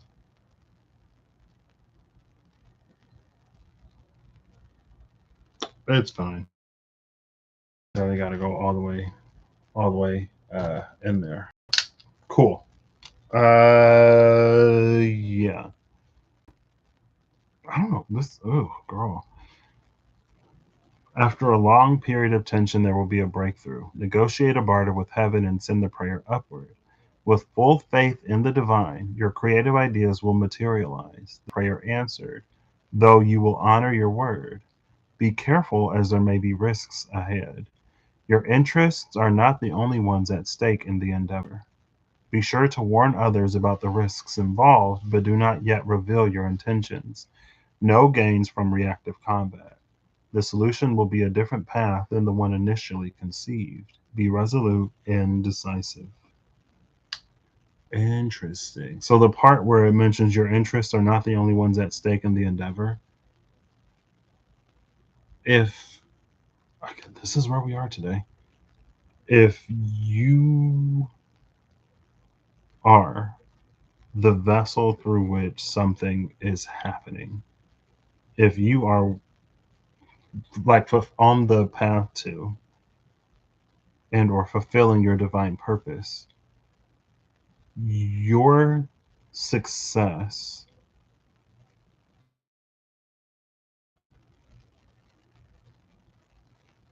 like let's say like you want to be a doctor, let's make it easy, right? Low hanging fruit, you're going to medical school, you're rocking it, there's someone who's a hater for whatever reason, they're trying to get in the way the whole time. Maybe it ain't even necessarily that, they're just like the envy is building in them, right? You get your degree, you complete your residency, you're starting to practice, right? Now, let's say that this hater, their envy has boiled over. So now they're going to weasel their way into your practice to be seen by you, to sue you for like malpractice so that you lose your board certification or whatever. You can no longer practice. Like, this is where their mind is going because the envy within them has boiled over. They want everything from you, right? So like, but so that's the situation, right? Their plan is to go and to get you on malpractice somehow, whatever. They but like, let's say that like there are babies that are you there are babies that you are meant to deliver. There are families that you're meant to be there in their final moments to give them comfort. There are like medical breakthroughs. Like, there are all of these things that are for you to do. So when that person comes after you, trying to get your license taken or your board certification or whatever taken away because of some fake malpractice, whatever, they're not just coming after you. They're coming after all of the babies that are yet to be delivered and born, all of the families that are yet to have be comforted by you in one of their darkest times and moments, all of the medical ends of lives that would through what you discover. Like, they're coming after all of that too. It's not just you. And if all of that is also co-signed, because we got contracts, girl. We got contracts and we got bags. There's the contract right there. Here's the contract in heaven. Things that you will do through virtue of being who you are. You ain't even necessarily got to be contracted, but let's say you're contracted. If they're coming after the contract, they're also coming after the people, the sovereign of that land, the one whose authority that contract is sort of like written under. That's like they're coming after more than just you. So you also got to think about all of the people, all of the lives, all of the families that you would also positively impact, that they're also coming for.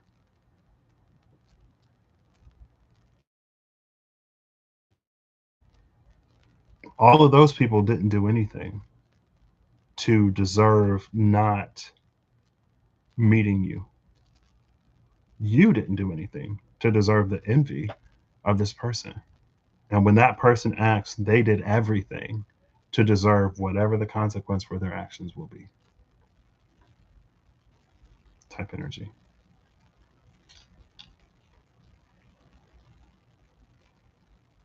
And you, again, you just gotta, it's a shame it worked out this way. But I got things to do, people to meet, places to see. So type energy. Okay, cool. Again,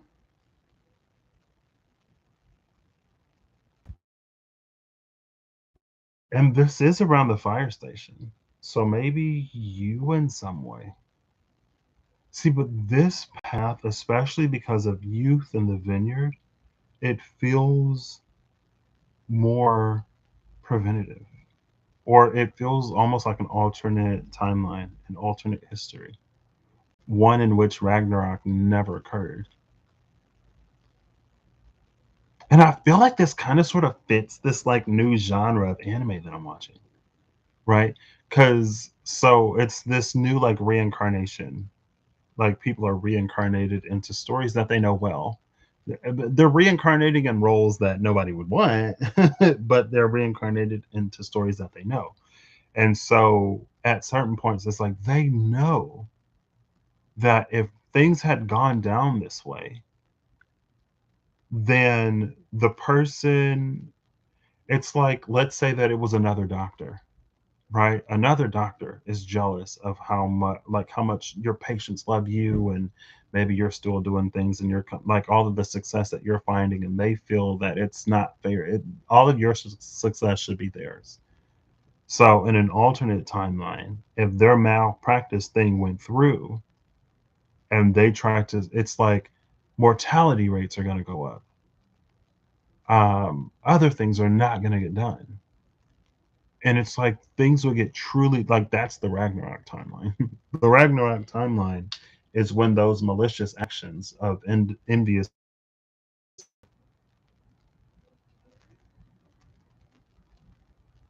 But with this vineyard timeline, it doesn't happen.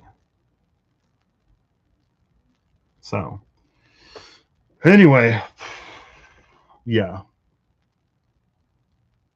interesting. I didn't think we would necessarily be here, yet here we are. Cool. So I didn't even read the fog really. I don't think we necessarily have to.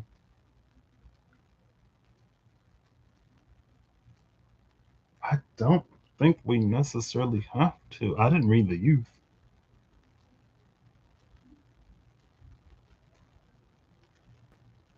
Maybe again because it's the youth, like you're still early yet, too.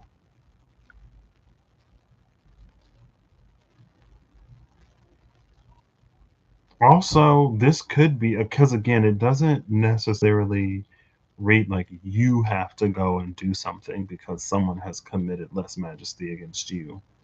It's more like something will be done because someone has committed some form of less majesty, and it's just for you to not be so bleeding heart, people pleasy, whatever, that you go and undo whatever because there are things that are for you to do.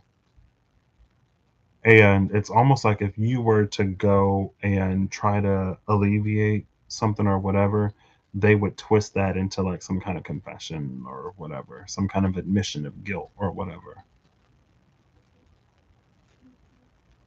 It's like it's being handled, it's been taken care of. Just, I don't know. Okay, cool. So now we're going to Lake. No, we're going to Heaven Over Lake, which is I Ching number 10, caution with the alchemy of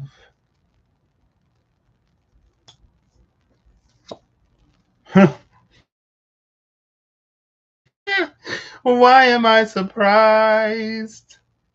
The great alchemical operation of fire, calcinatio, calcification. You see that? When I was literally like, I could go looking for the great alchemical operation of fire, but we're not going to do that. We're going to do the great alchemical operation of water. Well, the great alchemical operation of fire is here anyway. It's here. It's here.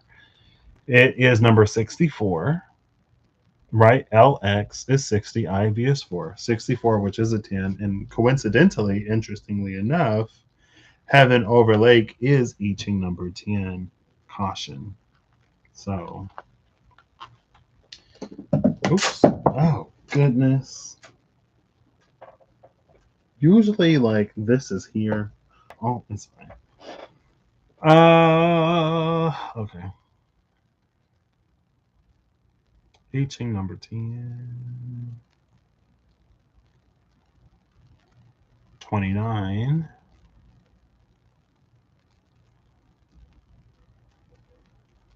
16, 15, 14, 13, 12, 11, 10. Treading on the tiger's tail, proceed with caution. Ooh, girl. After I literally talked about the tiger earlier. Treading on the tail of the tiger, know the high from the low, exercise discernment, proceed with caution.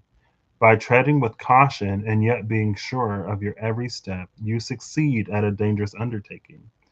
Be careful of those who try to disrupt your path. Walk your path alone for now. Trust in your own values. Do not seek out support or aid at this time. The perseverance of a hermit brings good fortune.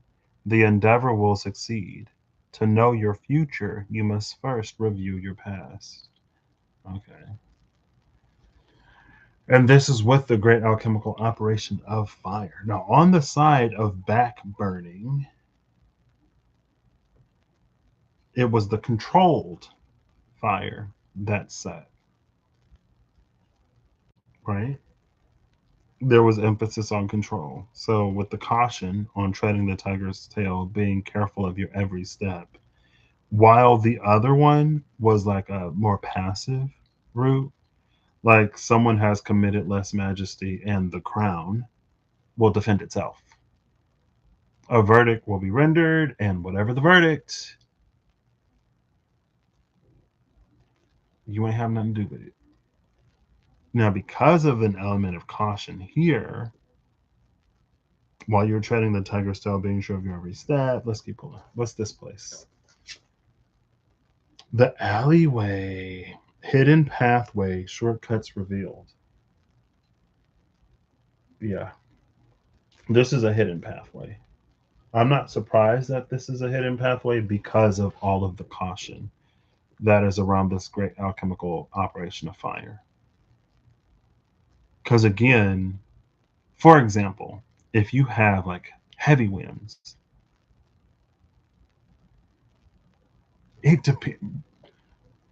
If you have heavy winds, then you have to exercise even more caution if you're going to backburn, because the winds could carry an ember and then you end up with a second wildfire, and then the two combine to make an inferno, or they just start blazing in different directions, right?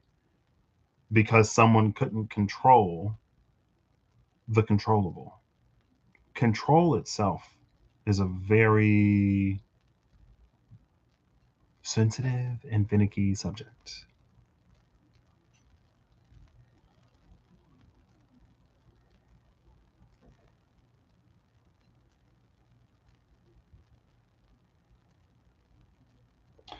Let's see what's on the other side of this.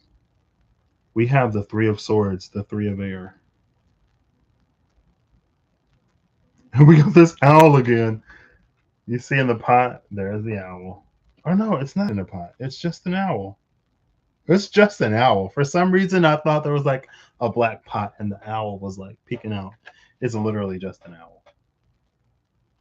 We got the dragon there. We got the owl there. We got that person reading this glowing book. We got the skull. And look. Is that the contract? The contract right there? Is that the contract rolled up? Do we see representatives of the contract and animals in both of these? See, there's something with this owl because on the other path, the youth was with the dog/wolf, and the owl was shrouded in the fog with this more passive ground.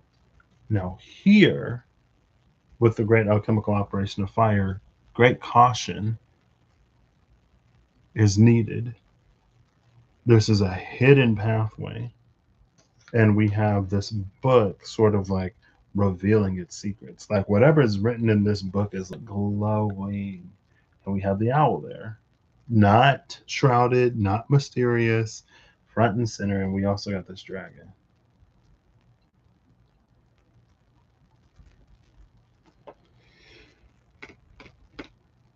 Now, the dragon could be one of the animals that we didn't see.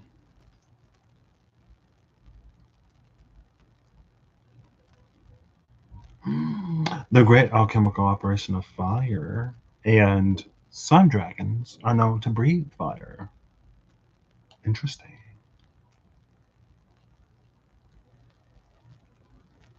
I'm watching another show right now because, of course, I am. And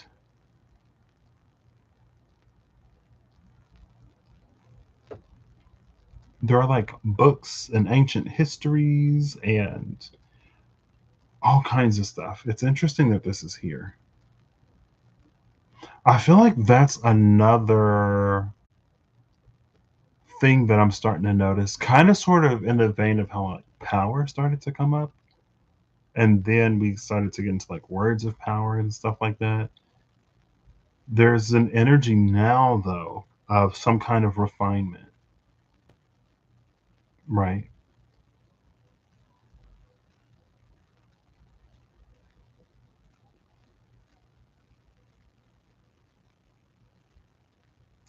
Also, too, this could be the fires of Ragnarok. So, because again, this path on this path we had the vineyard, Ragnarok avoided because someone has hung true. They know exactly how to navigate a precarious and very sensitive situation, subject, or environment to a peaceful resolution. That's another thing with this energy of lèse-majesté. Their envy causes them to threaten a peace.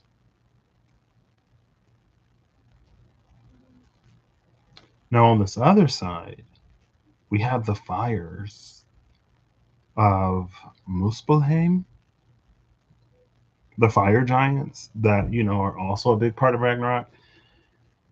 You got the ice giants that are like Loki folk, and then you got the fire giants, which are the fire giants, not Loki folk. Um, with this great alchemical operation of fire, it is like if the caution isn't there, it could very easily lead to Ragnarok type energy.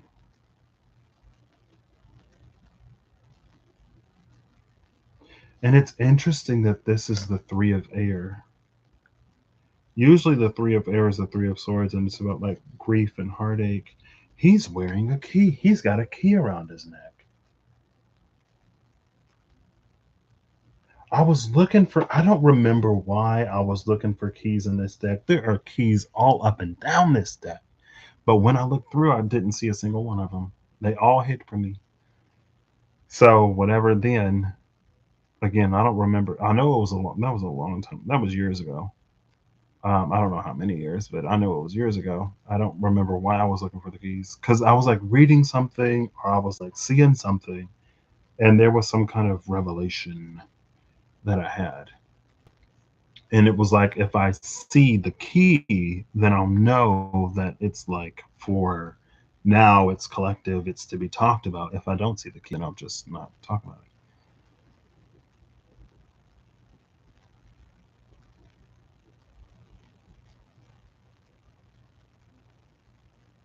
Interesting. This is such a dangerous combination. Like the great alchemical operation of fire, just the energy of fire in general, next to a three of swords, that's a burn everything. That's a let it all just go up in smoke. That's I have lost my everything. I have nothing left to lose, and now I'm gonna take everything from everyone. Type energy. And when you're talking about Ragnarok, I feel like again that's why it's because something could so easily become something else. That's not what this is, obviously. Maybe it's not obvious. That's not what this is. But that's why there's like caution. That's why this passageway is usually hidden.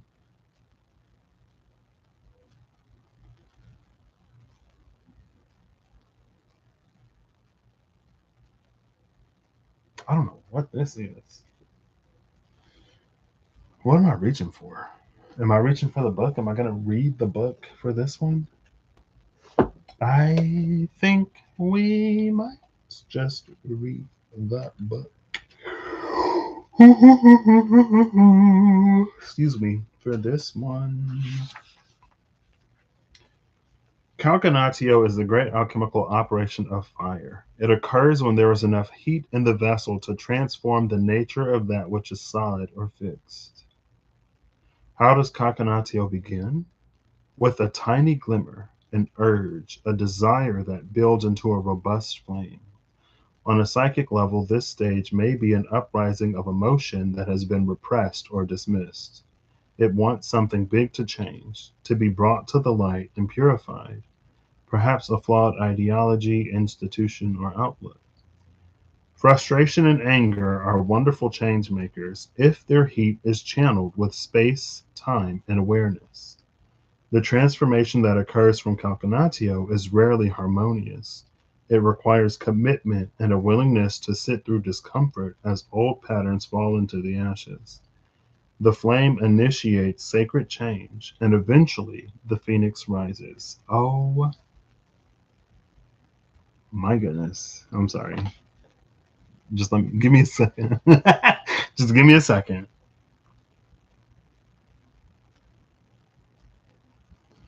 I didn't breathe. I needed to breathe when I was thinking a second.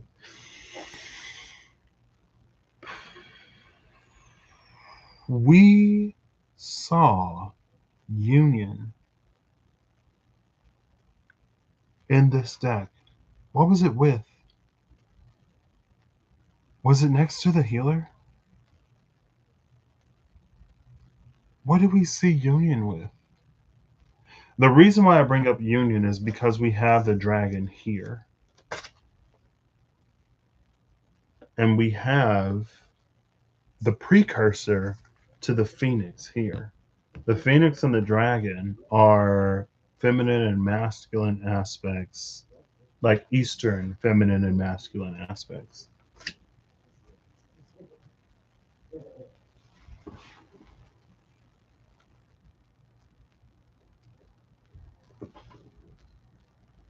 Also, we have the void.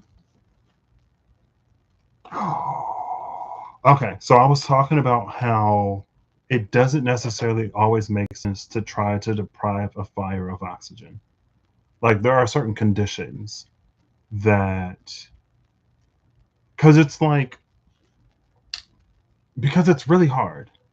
You could say it's really hard to prevent the flow of gas, to prevent the flow of gases. You really gotta like, you gotta be in a vacuum, or you gotta really have some type of way to isolate, right? And if you can't isolate, then trying to starve a fire of oxygen is going to be challenging, if not futile. But because the void is here, and because it talked about like space and time being things that, you know, can help us more safely do whatever this fire, whatever is.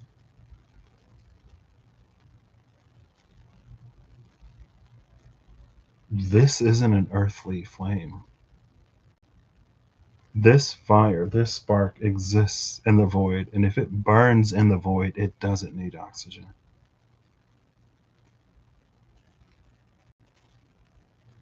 I feel like that's why old dude with the key around his neck, with the dragon and the owl, with this shiny book, there's something about this fire that don't need no oxygen. This ain't necessarily an earthly flame. Is she giving? There's a few stories, specifically anime, and I don't really know much enough about either one of them, but I know that there are fires that are like sacred or holy or otherworldly or not of that plane or dimension or whatever.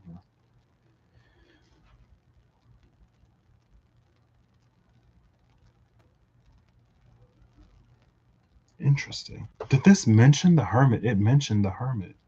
We saw the hermit in the double majors tarot.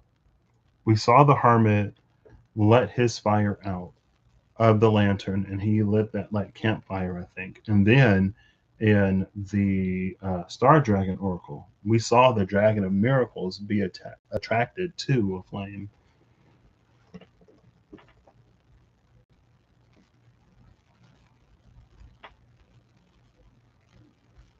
The perseverance of a hermit brings good fortune. The endeavor will succeed. To know your future, you must review your past. To know your future, you must review your past. With this hidden passageway and this book, is she giving the Akashic records? I don't know. But remember, okay, I'm getting a little too hyped. So when we did the Big Cat reading, I'm pretty sure that's when, or was that before? No, it couldn't have been. There was the moon cat. I didn't take the there. Yeah, there is the lion. When we did the Big Cat reading, where the Page of Wands came out with the cat, and it was like, this person could be Kate She people. And I was like, later in the video, when the trickster came out with the metamorph, and it was like, however, that person returns to the form of a cat, it won't necessarily work the same for everyone. That person, depending on the method used, that person took on the form of a cat because they got Kate She lineage. And so they called up a form of one of their ancestors. So if someone doesn't have that in their ancestral pool, it's not going to pull up that form. And then I was like, if someone's like dragon people, then they would turn, like they could do the same thing that the Kate She people person did to turn into a cat, and they turned into like a dragon. And so to have this dragon here with this like Akashic recordsy type, I'm like, wait, hold up. And with the great alchemical operation of fire, for that's just them breathing, girl. They do that naturally, organically. You want to do it in moderation because you don't want to set a whole like forest or house or whatever on fire. Maybe it's just an aspect of it, girl. I'm like, wait, what? The first one was for the folks that want the, the not necessarily WTF is he talking about? What is he on? What is he on?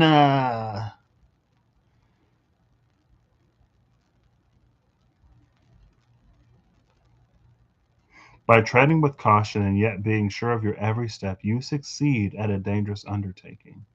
Be careful of those who try to disrupt your path. Walk your path alone for now. Trust in your own values. Do not seek support or aid at this time. It almost gives an energy of like precedent. Not only does it give an energy of precedent, but it also opens you up to the opinions of others, right?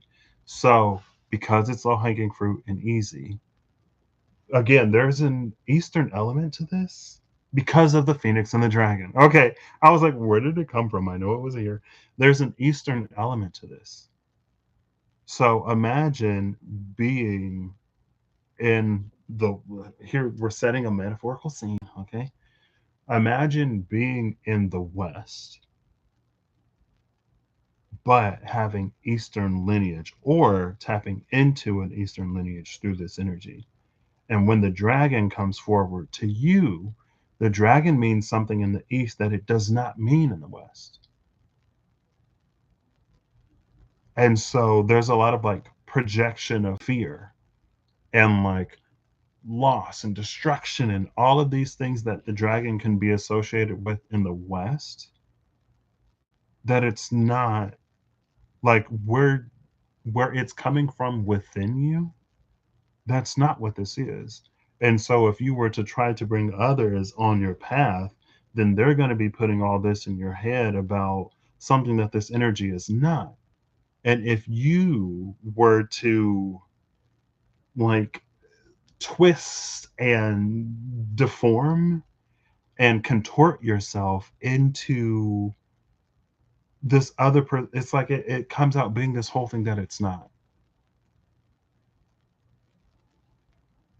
And that could be one of the cases, scenarios, instances, situations in which it's better to walk your path alone because people don't know. You know what I mean? That's like a low hanging fruit example of why, again, one of those cases where it would be beneficial. Because even if there's like, it can go beyond a lack of knowledge and awareness, and it can go beyond, again, like trying to force what you know as true through the lens and perspective of another to something that's more almost like actively, not actively malicious, but there's some like external influence that comes in and it makes it all weird and not what it's supposed to be. I feel like I've been saying weird a lot today. Sometimes weird is good, sometimes weird is just like what? And this is like a what? Like everyone is happy, everyone is at peace.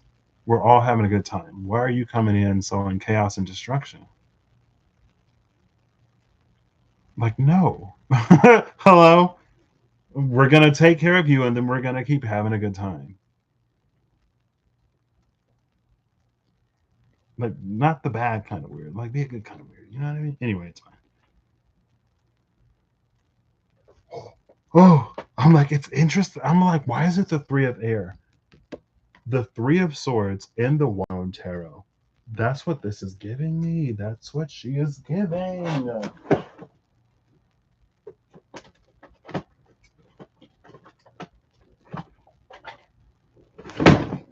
And again, it's interesting. We have, oops. Oh, you see I got like a little Ganesh wood carving. Oh gosh, sorry. It's fine. I got a little Ganesh wood carving right here. And when I shut the drawer with a little bit of force, he like fell over.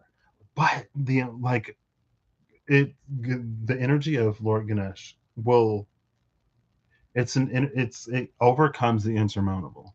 It's like it's known to like overcome the insurmountable, overcoming obstacles and blockages, but the energy of Lord Ganesh can also erect and like obstacles. It can take them down and it can put them up as necessary.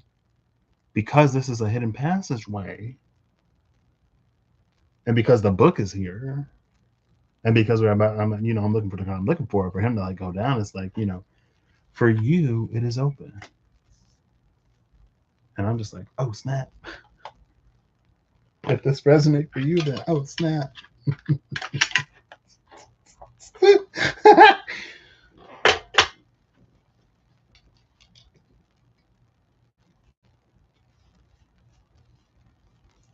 The Three of Swords also actually makes perfect sense for this.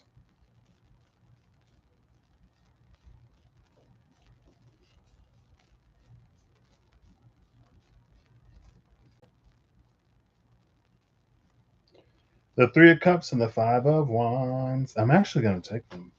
I'm taking the Three of Cups and the Five of Wands because, again, it's that energy of like, sometimes it's better to go alone.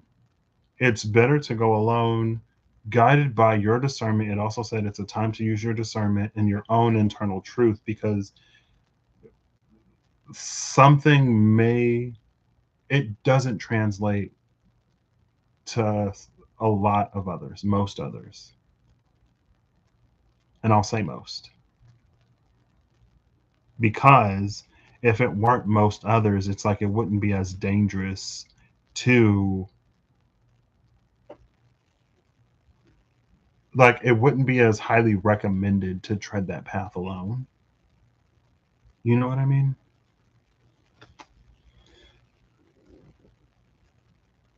It's not that you won't find companions on that path with this Five of Wands, or with the Three of Cups, or with the Five of Wands. You can easily just get pulled off your path. And it's interesting because I had a similar experience before, excuse me, of an energy that was like coming up. And because of what I heard around that energy, and because of also at the time, the people that were in my circle, not everybody, I'll say the ones that I would talk to, I guess, in my circle at the time, it all was like this very negative from the outside, or from our context perspective of what the energy was. And then I went and I found a metaphysical shop in town, and I got my cards read in person for the first time, and the energy came up again. Now, there was a lot of things that I was seeing outside of those conversations that I was having.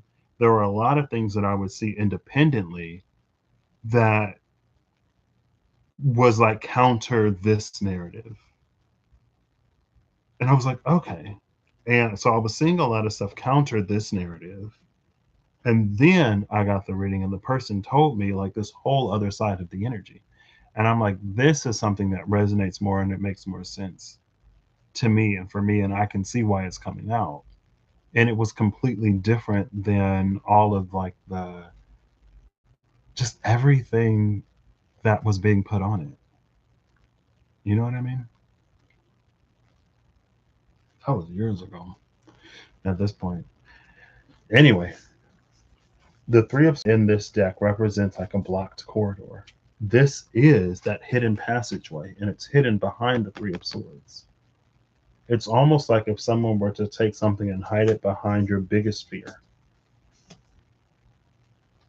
Like your biggest fear, the thing you would never, ever, ever, ever, ever face. That's where this truth hides. And that's how it remains so well hidden for so long. Because it's the one thing we would never face. Not earnestly, honestly, and truly. But with the hidden passageway of this alley, and with the open book, and this even the Three of Air is dark. But reading the story, it's like this is the light and the illumination here. And then in the Three of Cups, we actually see that sun. Right? See, this is owl and owl folk, owl people. I don't know. Because again, the owl is here. Not obscured, not in hiding. And we got three birds here. Anyway, cool. Awesome. Yeah. It's also like sometimes you gotta, and it's different things are different too. You know, I say that to say, I don't know, it's fine. It doesn't need whatever. So, and I guess we'll end this by reading that last teaching number 45. Do I remember the thing?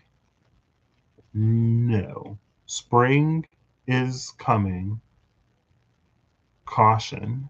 Decisive action. I don't remember. I remember it was teaching number 45 though.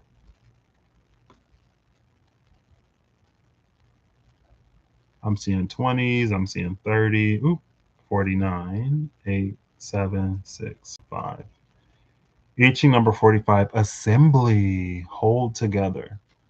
A leader rises among them. You are destined to gather the people in congregation and unite them under your purpose. But take care that when you do, you are also prepared to handle the strife that is bound to arise when people congregate.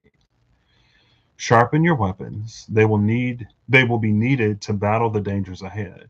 This is your forewarning. Have a contingency plan in place. Sacrificing your personal interests to follow a divine guiding force is beneficial. Choose progress. So it's interesting that the last one was it was like something that affects more than just your interests. And that's how that was the lead to go down that metaphorical path of like, that was this one, right? Was that this one? Or was that caution?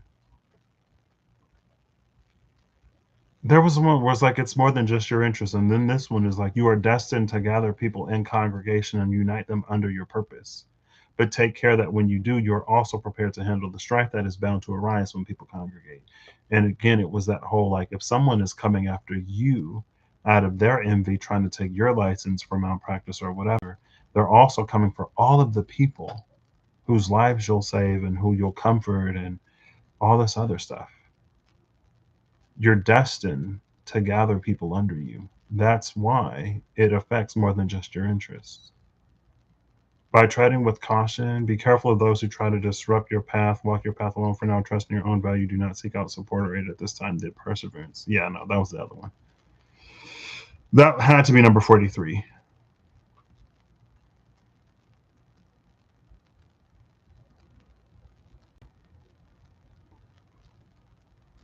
Interesting.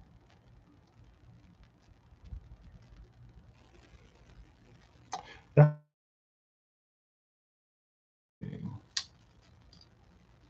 See, if I had to, it's almost like it's almost like there are energies that are preparing a place, and then there are energies that guide others to it. Right. So whatever this alleyway, Calcanatio, Three of Air, it's almost like not necessarily, but I guess the image that comes to mind is there's like the sanctuary. The sanctuary was the first diagonal that started with the youth and it ended with fog. The youth, the vineyard, and fog. The fog protects that sanctuary. It obscures it from the outside, right? And then there's this energy of Calcanatio, the alleyway, and the Three of Air.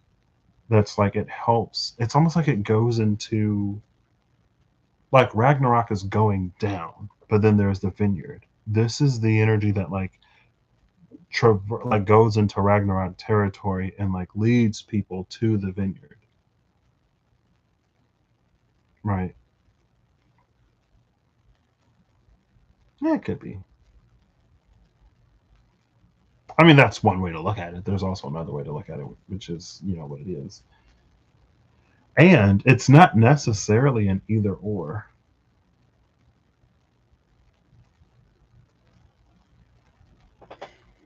Interesting. Wait, something behind the lake has revealed itself. Is that social media? It is social media. Digital networking, global interactions. Digital networking, global interactions. We saw that Three of Cups on the other side of that Three of Swords. It's like you're going alone for now, but you won't be alone forever. You go alone for now so that you can get to wherever that whatever is. Bus stop just flipped. It just came out.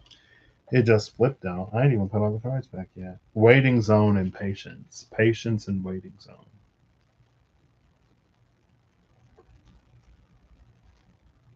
Interesting. Cool. And then the river is at the bottom of the deck, looking just as sunsetty as that lake. Maybe even more sunsetty. Is it sunsetty or is it sunrisey?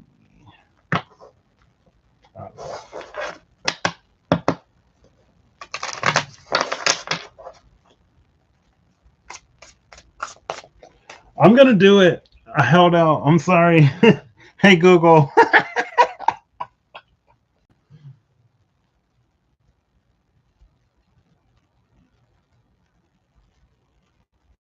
Chino is snoring on the other side of the door. I'm like, it's still daytime, Chino. He been tired ever since he went to the bed. Little Chino been tired. Also, what's cooler, maybe he's like, it sounds like he is snoring on the other side of this door. If I open the door, do y'all hear that? Maybe not.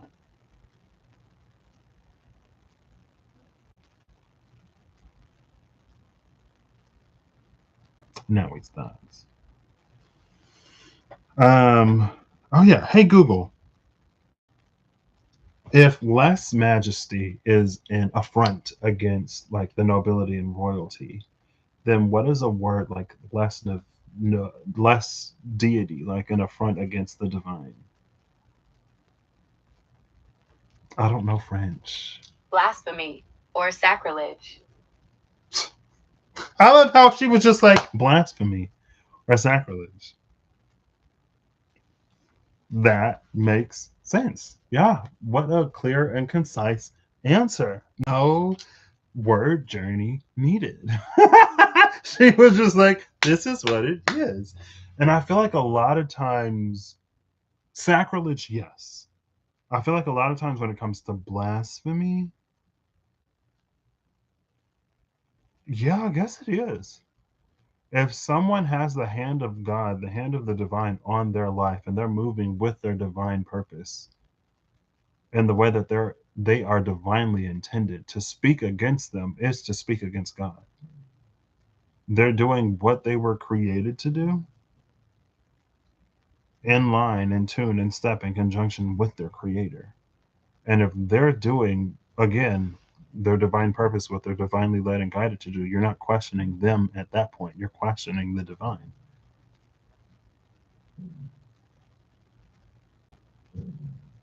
So to speak against them in their official capacity would be akin to blasphemy. And to take an action against them, to harm them in whatever way, would be to commit sacrilege. Question mark? I really thought we was getting something French. Blaspheme. Blaspheme. Is that supposed to be French? I don't know. Ooh, look at that shuffle. We shuffling today. We shuffling today. That void is still at the cut.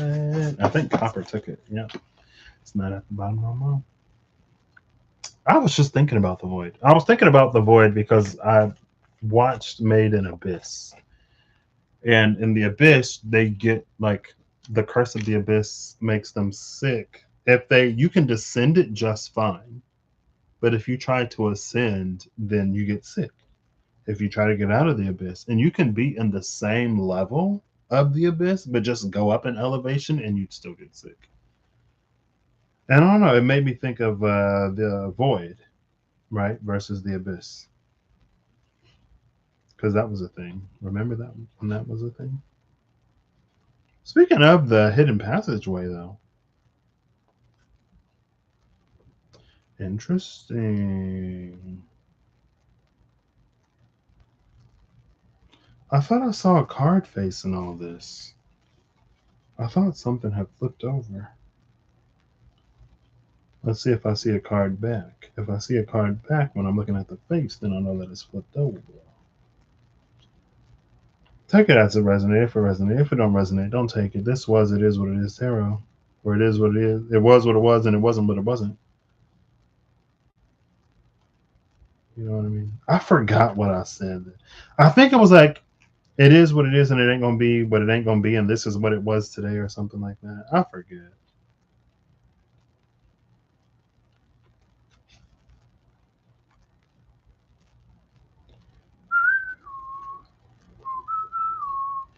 I guess there aren't any cards. I really thought I saw a card face, but I guess I didn't. Nope.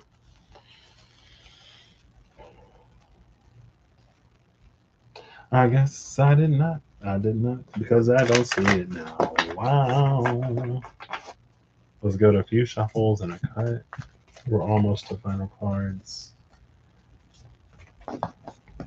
I was in Walmart the other day looking at cards, seeing what, because the Walmart ain't have nothing for a hot minute. All the little cards was gone. Secrets of Strixhaven is out, but now they're like Marvel, and I was like, I feel like they're more pricey than they used to be, and I'm like, for Marvel, I don't think so. Excuse me, I don't think so. Heaven and earth. Ooh, heaven is a place on earth. Right?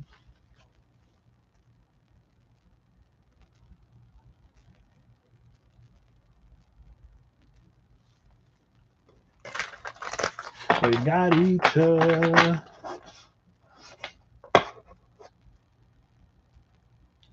Faith.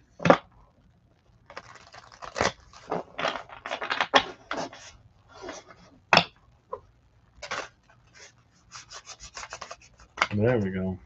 All right. Final Dreams of Gaia Tarot card. Are we starting with you? I'll give you 3 more. That was 1. That's 2. This is 3. Nope. We'll get a place. We'll do it in the same order they came out in. How about that? Or the same order I pulled them out in. How about that? I'm like ready to cook. Especially now that I'm talking about like the pressure cooker. I'm like, man, I want me some Dumaloo. I need some potatoes. Jagaimo. I don't remember how to say I need. I guess I could say I want. Jagaimo ga hoshiri. Right? Boku wa Jagaimo ga hoshiri. Hoshiri. Is that ga? Or would it be oh? I think it's ga. I think that's a waga. Right? Let's see. We're opening Google Translate to see if I feel like my Japanese is so now that I got like more Spanish crammed in my brain and like I'm starting to put Polish in there. I'm like the Japanese is like fading. And my mom's doing like Chinese, and so like Chinese is trying to resurface because she's like, what does this mean? And I'm like, that was a long time ago. Jagaimo ga hoshi.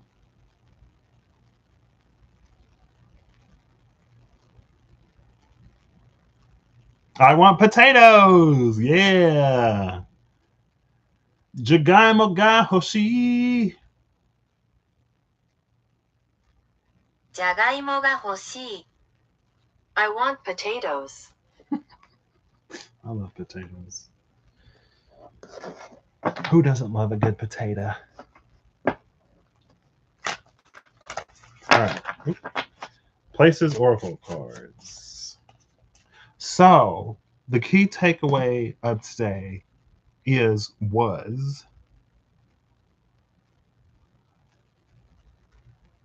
whatever it was for you. Take it as it resonate.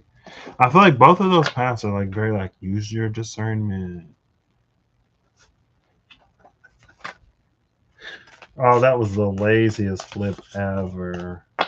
But you know, it happened, so we'll take it. Bottom of the deck is the hospital, emergency services, and proper healing.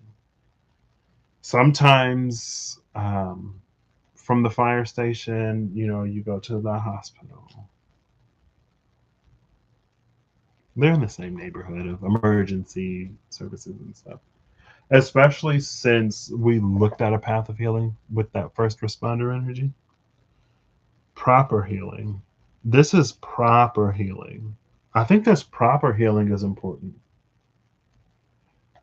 And again, that's giving that like hang true growth and cultivation of the vineyard proper healing. Proper healing will get us to avoid certain things. And it's very like, if for some reason it calls to mind, because it's talking about proper healing, it calls to mind when like someone breaks something or they fracture something and they leave it alone for it to heal naturally, but it doesn't set right. And so when they go to the hospital or when they have to get it properly healed, it's like you have to re-break it. You have to break it again so that it can heal properly, because it didn't heal properly the first time. Or it's like you let something heal naturally, but it was infected. And so then you get sick, but now the infection is spread type of energy, right? Like if you do it improperly, not only do you have to potentially re-injure yourself, but it may hurt. I almost want to say it may hurt more the second time, but it might not. I don't know. Proper healing is important. Always, use your intuition and discernment, but also we have to discern and differentiate our intuition from fear, anxiety, worry, panic, propaganda, the thoughts and opinions from others and the environment or whatever. You know what I mean? Sometimes it is, sometimes it ain't. And you can properly heal some things outside of a hospital.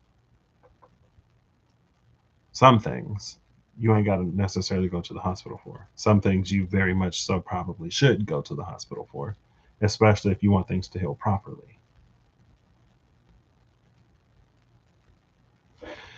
The cards that flipped over, we got the kitchen and the aquarium. No!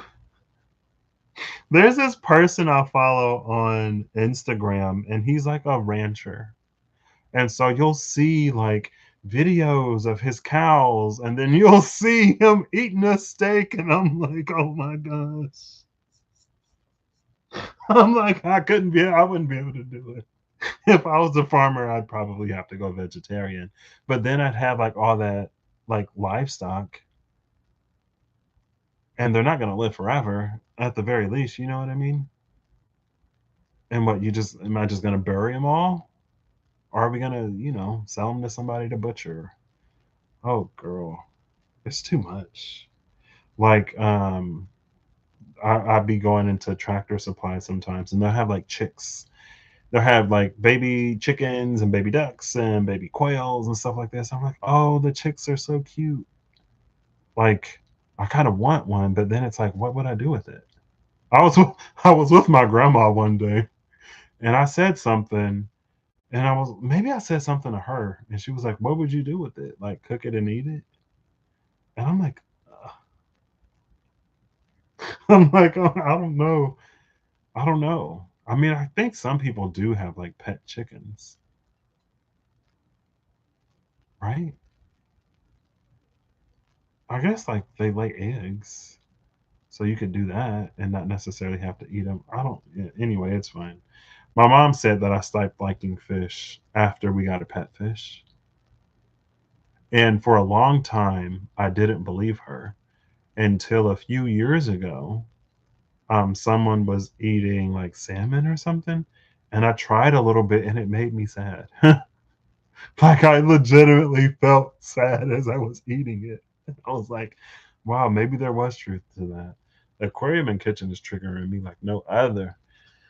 So the kitchen is the home of alchemy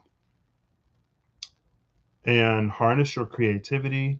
Aquarium is underwater world mesmerizing discoveries. Okay. So we got the home of alchemy, harness your creativity, mesmerizing discoveries. Again, after we had that I Ching that was like walking path. It's a time to use your discernment. And again, as I talked about, the differences between Eastern and Western alchemy. Whereas in the West, it was about turning lead into gold, but in the East, it was about cultivating immortality. And I guess in both places, dragon energy held what people wanted. Dragons long lived, if not immortal, very, very, very long lives in the East. And in the West, hoarders of mounds of treasure and gold and things like that. Excuse me, right? In the West, they have gold. In the East, they're immortal. And alchemy is the scientific pursuit or the metaphysical pursuit of basically getting what dragons have. I mean, not basically, maybe coincidentally getting what dragons have, be it a long life or gold. Who knows? I'm just the boy. I'm just the man. I'm just the man. Okay. Wild Unknown Alchemy. Final card. I just saw the red and white rose. A card slid out face down, and I love it when they face down because I get the joy of flipping it face up. Number 60, Hyros Gamos. Alchemical Wedding. Interesting. Very interesting. I'm pretty sure I read Hyros Gamos last time, right? I'm reading it again today, so I guess it don't really matter. This is ritual celebration and uniting. We saw unity in, I don't remember what it was with, in the Dreams of Gaia Tarot. Because then when we saw the dragon, the mention of the phoenix with the great alchemical operation of fire, and then when we saw the dragon in the three of air, phoenix feminine, dragon masculine, uniting, the alchemical wedding, Hyros Gamos. All hail the alchemical wedding. The laboratory morphs into a dreamlike dance floor, and all your allies, fellow alchemists, and ancestors are here to witness the celebration. What was once lost has been found. What was once denied has come fully into the alchemist's embrace. The work is often felt as serious and studious, but the alchemical wedding is a moment of levity and lightness. When this card arrives, it is of utmost importance to mark the occasion. Celebrate, celebrate, celebrate. Honor and acknowledge those who have helped you along the alchemical path. You have come so far. Energy radiates from the uniting of opposites and the redrawing of life's blueprint. The new form has arrived. The unknown has become known. You'll be back to your existential queries and tinkering ways in no time. Now the work is to revel in the miracles. To ponder intimacy without sex. Ooh. The card that came out is Resin, number 38. Ooh, goodness.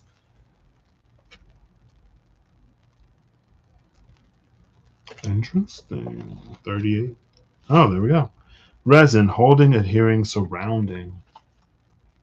Resin is a miraculous material. It offers both stability and transparency. For centuries, sculptors and archivists have used it to capture an object in time and place, preserving it for observation or adoration. Envision a delicate insect or flower suspended in a paperweight. Such is the alchemical energy of resin. Its quantities are protective, sealing, and hardening. When this card appears, there is a holding that's occurring, either literally or psychically.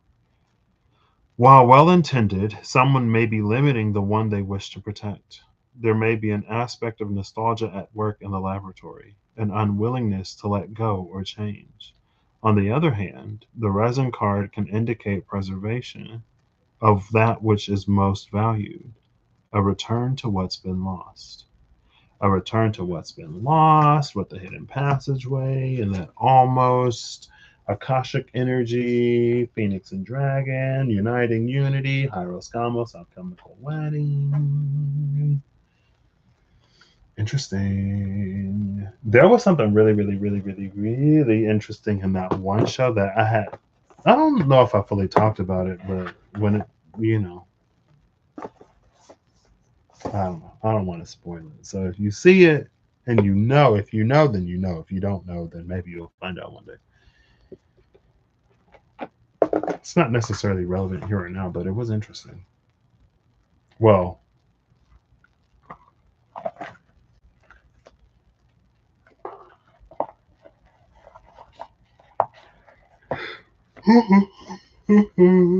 excuse me. I don't know why Super Mario was popping into my head. Do do do do do do do do do do. I don't need Nintendo coming after me. You'd be like, his channel isn't even monetized. Nintendo don't care. My stuff will be vaporized. I'll just be gone.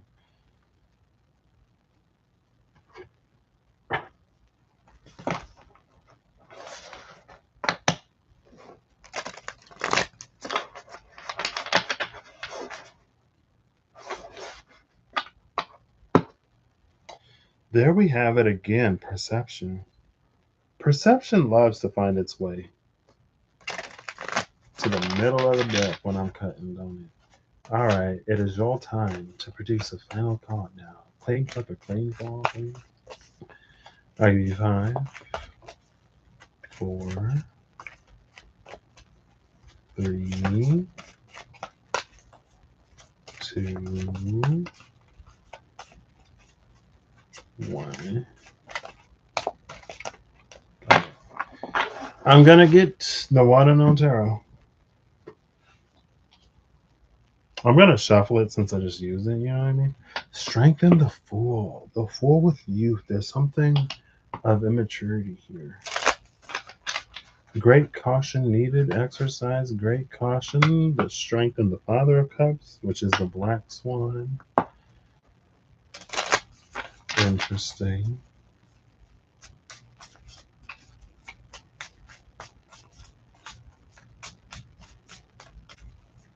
Yeah, it's almost like it's. Ooh, that was a lot. It was a dirty flip. It ain't flip.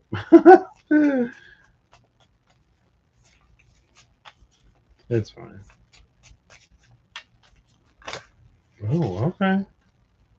Ooh. Bottom of the deck is the World. The card that came out is the Eight of Wands. Eight of Wands in the World. Behind the World is the Empress, which is number 3, which was the Youth. We saw the Youth number 3. It's all in the dark.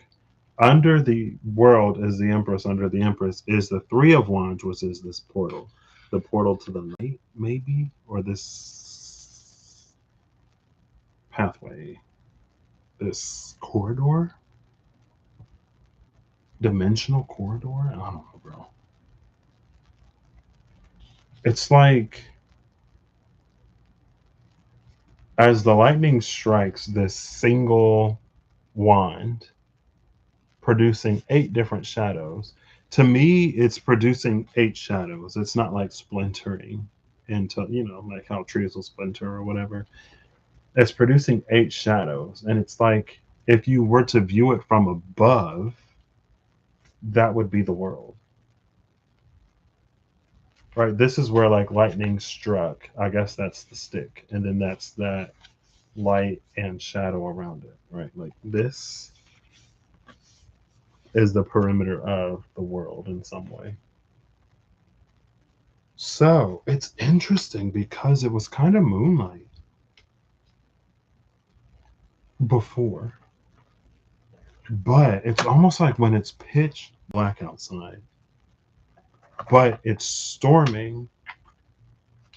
It's like when lightning strikes, or even maybe when it's arcing sometimes, you can get Very, very, very, very, very temporary, but extremely bright illumination. It makes it's like it's a lot brighter and provides more illumination than the moon does, but it's also a split second, if that.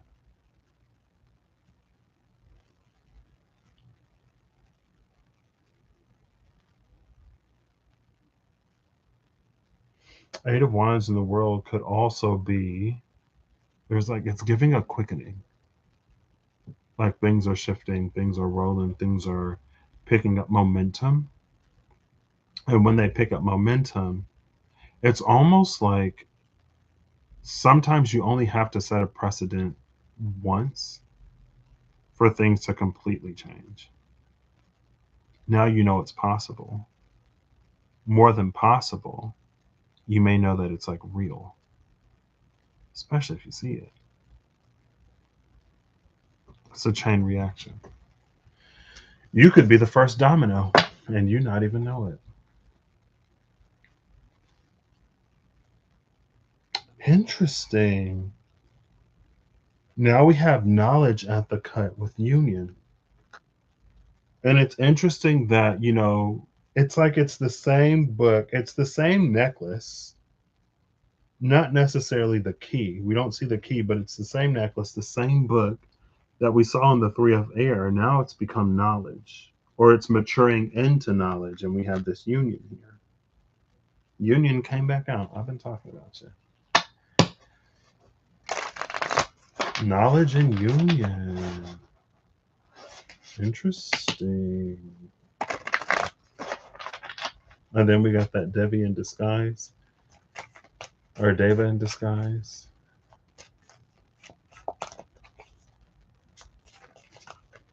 Okay, there's no more decks left. Oh.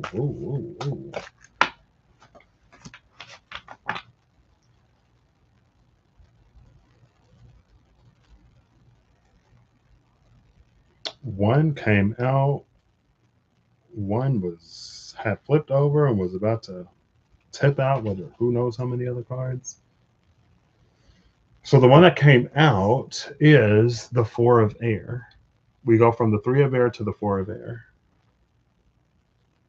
And then we also have emotion and intellect, the 11 of Water.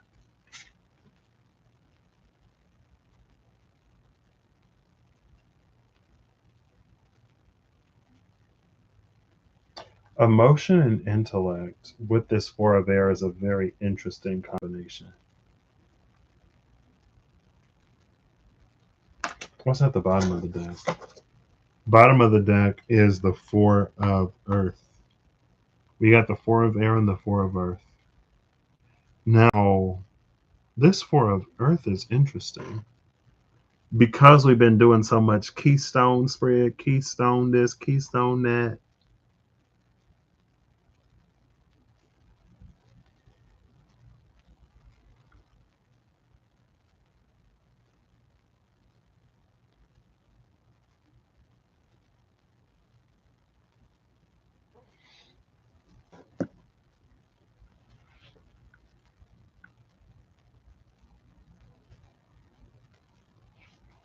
Emotion and intellect.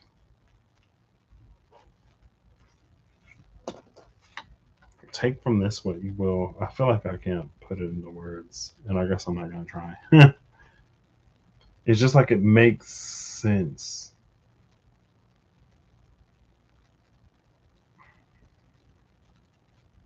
I feel like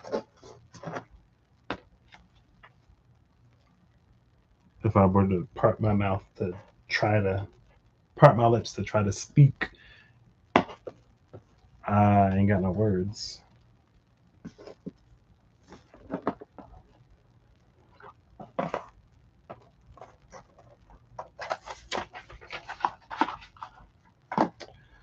Alrighty.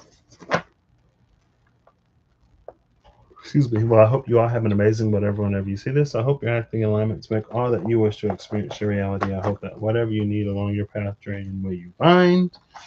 This was It Is What It Is Tarot, where it is what it is, and it ain't gonna be but it ain't gonna be, and this is what it was today. I wish you many blessings on your way. If you got them coming, I wish you many blessings, and I wish you whatever kind of therapy or conversation you need to keep your MB in check, so that, because I think beyond, I don't know, I guess there's a part of me that likes to think or would love to hope or believe that sometimes if we knew all of what someone's been through and gave, like if we gave it more context, because life ain't necessarily easy for nobody. I feel like the people, like there are very, very, very few people that life is just easy for. You know what I mean? And a lot of times we can sort of project from our own experience, vantage point on somebody else in whatever way. And I think that sometimes with enough understanding, or like if we knew how many times someone failed before they succeeded, we would be less envious. Or also, like if whatever within us was worked out, we would also be less envious. And sometimes, like if we knew how much responsibility somebody had, or how many people they're like responsible for, we would be less envious. Sometimes, some situation circumstances, but yeah, I don't know. Thanks, Holly, for stopping by, and I'll see the rest of y'all's when I see you. Actually, I also use the I Ching, right? Let us. I want to do 63. Why not? I think 63 is completion. We'll do 57 and 63. How about that? We'll do 63 first and then 57. I didn't want to ask Bixby to give me a random number, so I'll just pick one. 63 and 57. 43. 50, 60, 52.